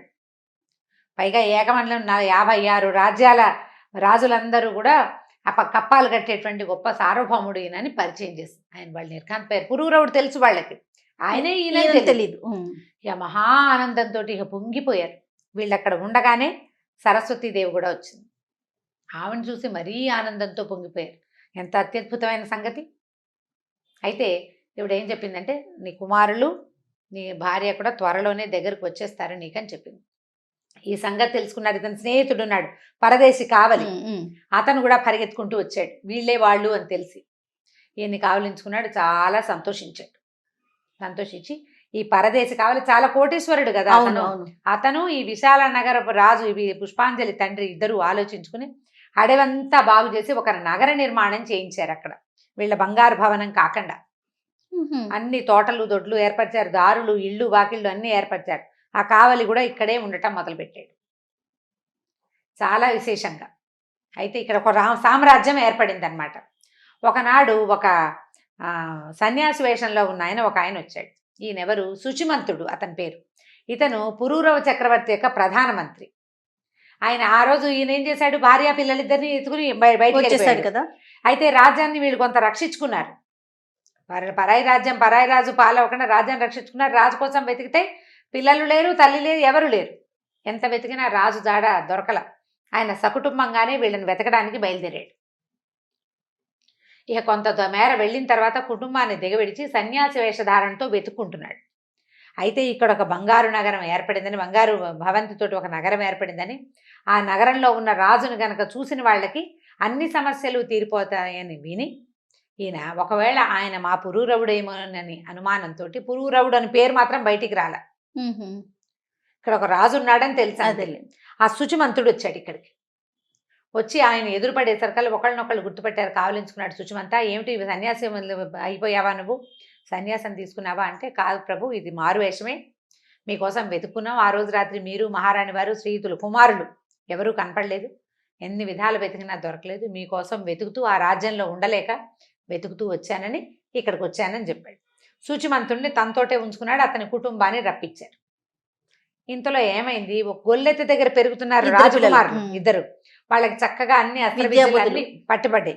అయితే వాళ్ళకి ఉపగ మహర్షి చెప్పాడు ఈ పురూరవుడి కథ చెప్పి, ఆ పురూరవుడే మీ తండ్రిని ఉపదేశించాడు వాళ్ళకి. అయితే వీళ్ళు పురూరవుడు ఎక్కడున్నాడో ఎవరికి తెలియదు. ఆయన శని బాధల్లో ఉన్నాడు. ఎక్కడున్నాడు, ఈ పిల్లలిద్దరు తల్లికి ఏమన్నారా, పెంపుడు తల్లికి, అమ్మ ఇంత విద్య నేర్చుకున్నాం, ఎక్కడైనా ఎవరి దగ్గరైనా పని చేస్తే కదా మా విద్యకి రాణింపు, గుర్తింపు ఎట్లా వస్తుంది, మన ఊళ్ళోనే మనం ఉంటే గుర్తింపు రాదు, బయటికి వెళ్ళాలి, ఎక్స్ప్లోర్ చేస్తే కదా. అందుకని ఆమెను ఒప్పిస్తే ఆవిడ ఏం చేసింది, సరే బాగా బతిమలాడింది, వద్దునైనా వెళ్ళిపోద్దంటే, ఎప్పటికీ నువ్వు మా పెంపుడు తల్లివే, మేము ఎక్కడికి వెళ్ళినా మళ్ళీ నీ దగ్గరికే వస్తాం, లేదా నిన్ను మా దగ్గరికి రప్పించుకుంటామని ఒప్పించారు. ఒప్పిస్తే సరే అందరూ రాజులను చూసుకుంటూ ఏ రాజు దగ్గరైనా పనికి కుదరాలని పెట్టుకున్నారు. అన్ని రాజ్యాలు చూస్తూ ఇక్కడ ఒక కొత్త రాజ్యం ఏర్పడిందని, ఈయన మహానుభావుడైన రాజు అని తెలుసుకున్నారు. ఇక్కడికి వచ్చారు. ఈ పిల్లల్ని చూసేసరికి ఈయనకి జ్ఞాపకం వచ్చింది, గుర్తుపెట్టాడు. ఆయన కానున్నది కావాలి, ఎప్పటికవుతుందో ప్రపంచం అంతా తెలుసుకోవాలి కదా. సరే ఏమన్నాడు, ఈ కుమారులిద్దరిని ఏమిటి అని కనుక్కున్నాడు. మేము శస్త్ర విద్యలన్నీ అభ్యసించాం, మనిషికి ఒక్కొక్క 2000 మాడల చొప్పున జీతంగా ఇవ్వండి, మీ దగ్గర పనిచేస్తా ఉన్నారు. సరే వీర బాలకుమారుల్లాగా ఉన్నారు. ఓ 13-14 సంవత్సరాల వయసు ఉంటుంది, అంతకంటే లేదు కదా. 13 ఏళ్ళు కూడా లేవు, 12-13 ఏళ్ళు ఉన్నాయి అంతే. సరే ఉంచుకున్నాడు తన దగ్గర. ఈ పిల్లలిద్దరూ ఇక్కడ ఉద్యోగం చేయటం మొదలుపెట్టారు. ఏ పని చెప్తే ఆ పని చేస్తారంటే రాజోద్యోగులుగా ఉంటే కాపలాలు, ఎవరినైనా రక్షించటము, అలాంటి వ్యవహారాల్లో ఉన్నారు. ఇంతలో ఏమైందంటే ఇక్కడికి ఈ కుమారులిద్దరూ ఇక్కడ ఉండగానే తల్లి ఆచూకీ ఎలా తెలిసిందో మనం వచ్చే భాగంలో తెలుసుకుందాం. అబ్బాయిలిద్దరూ తండ్రి దగ్గరకు వచ్చారు. ఇంకా తల్లి రావాలి. తండ్రి కొడుకులు అన్న విషయం ఏం వివరంగా తెలియలే. తల్లి ఎక్కడో ఉంది. ఇద్దరు ఏంటంటే మేము నీ దగ్గర పనిచేస్తాము, మమ్మల్ని ఉంచుకో, మాకు ఇన్ని విద్యలు వచ్చంటే పిల్లల్ని గుర్తుపెట్టాడు. ఆయన తన కుమారులాగా ఉన్నారనుకున్నాడు. కాలం చెప్పాలి అవునా కాదా అనేది. ఎవరు చెప్తారు? మీరు మా అబ్బాయిలేనా అని అడిగితే పిల్లలకి తెలియదు కదా. ఆయనేమో తను ఒక నదికి ఓ పక్కన ఒకడిని, రెండో పక్కన ఇంకోటి కట్టేసి వెళ్ళిపోయాడు. సరే పిల్లలిద్దరిని చేర్చుకున్నాడు. చెరుకో 2000 వరహాలు జీతాలు ఇచ్చి అట్ట పెట్టుకున్నాడు. సరిగ్గా అదే సమయంలో నవకోట నారాయణ ఇక్కడికి తిరిగి వచ్చాడు. అతను ఏం చేస్తున్నాడు, సముద్ర తీరంలో జయప్రదాదేవి ఎందులో అయితే ఎంటర్ అయిందో ఆ పెట్టే ఆ మందసాన్ని కాపాడుకుంటూ అక్కడే ఉన్నాడు. కానీ ఆయనకి కాలక్రమాన ఒక వార్త ఏం తెలిసిందంటే, ఈ ప్రాంతంలో విశాల నగరానికి దగ్గరలో కొత్తగా ఒక నగరం వెలిసిందని, అందులో ఉన్న రాజుగారు చాలా గొప్పవాడని, ఆయన కంటి చూపు తగిలితేనే అనారోగ్యాలు అవి తగ్గిపోతాయని తెలుసుకుని, ఒకవేళ ఈ మందసం తెరుచుకుంటుందేమో, ఈ పెట్టె తెరుచుకుంటుందేమోనని ఆ పెట్టెని సముద్రాన్ని ఓడలో వేయించి తీసుకొచ్చాడు. ఓడలని సముద్రంలోనే ఉంచుతారు. సముద్రంలో ఉంచుకుని చిన్న పడవెక్కి వస్తారనమాట. చిన్న పడవెక్కి వచ్చాడు. వచ్చి ఈయనకి దండం పెట్టాడు. దండం పెట్టి, అయ్యా నేను ఒక వ్యాపారస్తుడిని, నా పేరు నవకోట నారాయణ, మరి ఒక దేవాలయం కట్టించడానికి ఒక ఏర్పాటు చేసుకున్నాను. అప్పటికి చాలామంది కూలీలు వచ్చి పనిచేశారు. వాళ్ళలో ఒక గణాంకుడు, ఒక లేఖకుడు ఉండేవాడు. ఆ లేఖకుడి భార్య చాలా అందగత్త. అయితే నేను ఆమె మీద మనసు పడ్డాను. ఆమె కోసమని నేను కొంచెం ప్రయత్నం చేసి డబ్బుల కోసం నా గదికి వచ్చేలాగా ఏర్పరిచాను. ఆమె నా గదిలో ప్రవేశించింది. ఆమె ప్రవేశించిందని తెలిసి నేను లోపలికి వెళ్ళాను, కానీ ఆవిడ కనపడలేదు. తర్వాత తెలిసింది ఆమె ఆ గదిలో ఉన్న ఒక పెద్ద పాత పురాతనమైన పెట్టెలోకి ప్రవేశించేసింది. ఏం చేసినా ఆ పెట్టె తెరవబడలేదు. చివరికి ఇక నన్ను వదిలిపెట్టేలాగా లేదని సముద్రంలో పారేద్దాం అనుకున్నాను ఆ పెట్టెని. అయితే పడిపోతుండగా ఆవిడ, నాయన నన్ను సముద్రంలో పడేయద్దు, 7 సంవత్సరాలు నేను ఇందులోనే ఉంటాను, నా భర్త చేయి తగిలితేనే ఈ పెట్టె తెరవబడుతుంది. 7 ఏళ్ళు అంది, అన్నపానీయాలు లేవు, ఆ పెట్టె తెరవబడలేదు, తెరుచుకోలేదు. మేము తీలైపోయాము, దానంతటది తెరవబడలా. ఈ 7 సంవత్సరాలు దాటిపోయింది, ఆమె చెప్పిన సమయం అయిపోయింది. ఎవరు ఏ విధంగా పెట్టె తెరుచుకుంటుందో నాకు తెలియలేదు. ఆవిడ అన్నపానీయాలు లేవు, వస్త్రాలు లేవు, గాలి లేదు, అందులోనే ఉంది, ఎప్పుడైనా మాట్లాడుతుంది. మరి ఆ పెట్టెని మీ సముఖానికి తీసుకొచ్చాను అనగానే ఈయనకి వెంటనే తన భార్య అని తెలిసింది. ఆయన ఏమనుకున్నాడంటే, ఎంత లోకోత్తరమైన చరిత్ర కలిగింది తన భార్య, అయితే అది ప్రపంచానికి తెలియాలి. అందుకని ఏం చేశాడంటే, సైనికులు పిలిచి, ఈ నవకోట నారాయణ సముద్రంలో ఒక ఓడుంది, అందులో ఒక పెట్టుంది, ఆ పెట్టెని తెరవండి అన్నాడు. వీళ్ళంతా పోయారు, సుత్తి శానాలన్నీ పుచ్చుకుని కొట్టారు, పీకారు, లాగారు. ఏం చేసినా ఆ పెట్టె తెరవబడలేదు. సరే పెట్టెని సముద్ర తీరానికి తెద్దామనుకున్నారు. ముందు ఒక ఏనుగుని తీసుకెళ్ళారు. ఆ పెట్టె మోసు రావాలి కదా. ఆ ఏనుగు ఎంత లాగినా పెట్టె కదలలేదు. ఇక 10 ఏనుగుల్ని పట్టుకెళ్ళారు. ఏం చేసినా ఆ పెట్టె మాత్రం లాగలేకపోయారు. ఏనుగులు కింద పడిపోతున్నాయి సముద్రంలో. ముందు గట్టిగా లాగి బొక్కబొర్ల పడిపోతున్నాయి, నీళ్ళల్లో పడిపోతున్నాయి, లాగలేకపోతున్నాయి. దాంతో వాళ్ళందరూ వచ్చి, అందులో ఏ బ్రహ్మరాక్షసుందో తెలియదండి, అసలు ఆ పెట్టె తెరవబడదు, కదలబడదు. అరే అయ్యేసరికల్ ఈయన ఏమన్నాడు, సరే రేపు ఉదయం వెళ్ళి చూద్దాం, అక్కడికి వెళ్ళి చూద్దాం మనం అని చెప్పి, కుమారులు 2 ఉన్నారు కదా, ఈ పిల్లలిద్దరు ఇక్కడ ఉద్యోగాలకు చేరారు కదా, వీళ్ళిద్దరికి ఏం చెప్పాడంటే, సముద్రంలో పడవలో ఒక పెట్టె ఉంది, ఆ పెట్టెని రక్షించండి అని చెప్పి పంపించాడు. ఈ పిల్లలిద్దరూ చిన్న పడవ వేసుకుని ఆ పెద్ద షిప్లోకి వెళ్ళారు. వెళ్ళి ఆ పెట్టె పక్కన కూర్చున్నారు. కూర్చున్నప్పుడు ఏమన్నాడు, చిన్నపిల్లాడు పెద్దవాడిని అడుగుతున్నాడు, అన్నయ్య అన్నయ్య ఏం తోచట్లేదు ఒక కథ చెప్పరా. సముద్రపు గాలికి విసుగ్గా ఉంటుంది, సముద్రం లోపల కనుక సముద్రపు గాలికి వామిటింగ్ సెన్సేషను, విసగడ వస్తాయి, సీ సిక్నెస్. అవును. ఏదైనా మాట్లాడితే బాగుంటుంది, ఏదైనా కథ చెప్పరా అన్నయ్య అని అడిగాడు. ఏం కథలు చెప్పుకుంటానరా, మన కథే చెప్పుకోవాలి. పూర్వం పురూరవ చక్రవర్తి అని మహారాజు, ఆయన అత్యద్భుతమైన చరిత్ర కలిగిన వాడు. ఊర్వశిని సాధించేట, జయప్రదాదేవని ఆవిడని పెళ్లి చేసుకున్నాడు.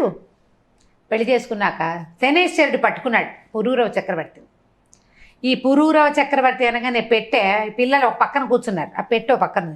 ఈ పెట్టె తమ గురించే మాట్లాడతామని పెట్టెలో ఉన్న ఆవిడ పెట్టెతో సహా పిల్లల దగ్గరికి వచ్చింది. పిల్లల దగ్గరికి జరిగింది వాళ్ళు చెప్పుకుంటున్నారు కదా.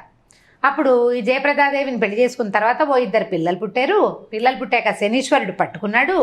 ఆయన తత్తరపడి శనీశ్వరుడి నుంచి తప్పుకోవటం కోసం రాజ్యం వదిలిపెట్టి భార్య పిల్లలతో సహా పారిపోయాడు. ఈ పారిపోయిన తర్వాత ఏమైంది, ఊరు వదిలిపెట్టి వెళ్ళిపోయాడు. తర్వాత ఒక చోట భార్యని పోగొట్టుకున్నాడు.